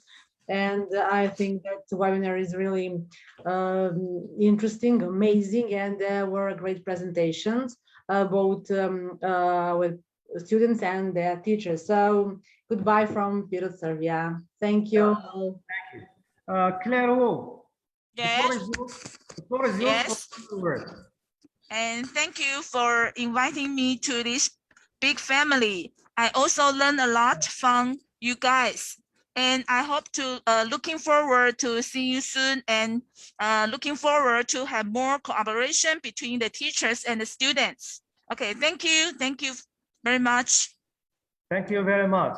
Before we end up with Mr. Imam, final word by Si Mohammed Hassim. So the floor is yours to sum up. Okay, thank you, Si Mohammed. It was really a great pleasure to see this meeting coming to a very successful end. The mixture of teachers, students, trainers, supervisors has given a very good flavor to this meeting, and to have a clear perspectives. One of the good coincidences that I have here Ghada from Palestine, for whom we pray day and night to have a better future, to have a better presence. She is a colleague of another colleague in Gaza, Mr. Hassan Hussein. And I also had the pleasure to see one of his students talking today, this is really very nice to happen. So Ghada, pass my greetings to our friends and colleagues in Gaza and Palestine, and we pray for you day and night. So much. You are amazing. Bye-bye. Yeah, thank you very much. Let's for Anna Hapanova is not with us. Okay, so for a final word to conclude, let's go back to Mr. Imam. Sorry for being late, but you know, we have a really nice family, and very nice to listen to them and share with them their own experiences. So it's really a wonderful day to have all these nice faces of this international family. So the floor is yours to conclude, Mr. Imam. Thank you very much, Tahem. As I had the honor to introduce today's topic, I'm going to conclude it, and I'm very happy to do so. As we all know, the world is not so big as we used to think in the past. This international webinar has bridged the gap between different countries all over the world regarding their culture, their religion, their social background, socio-economic background, and so on. As we concluded, all of us, all the participants in this webinar, students, teachers, supervisors, who have the real perception of the online learning. In general, the COVID-19 pandemic situation is more serious and has lasted more than the previous epidemic situations. For this reason, we did not have any previous experience of using it as a background. In conclusion, distance learning shift is visible. The pandemic situation requires a well-integrated trainers, teachers, experts, supervisors, policymakers, and so on, to detect students and teachers' needs and provide prompt answers and support with digital tools.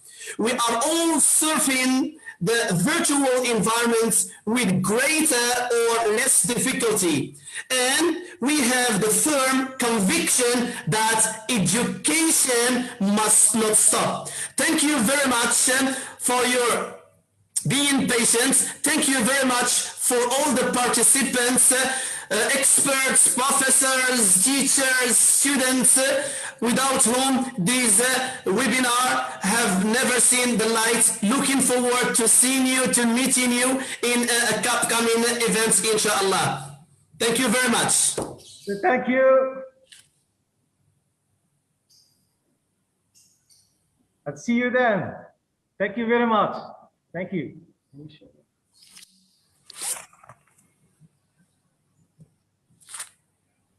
We need the hearts from Taiwan, the hearts from Armenia, from Russia, from Serbia. That's nice. See you then. Have a nice day. Thank you. Yes, thank you.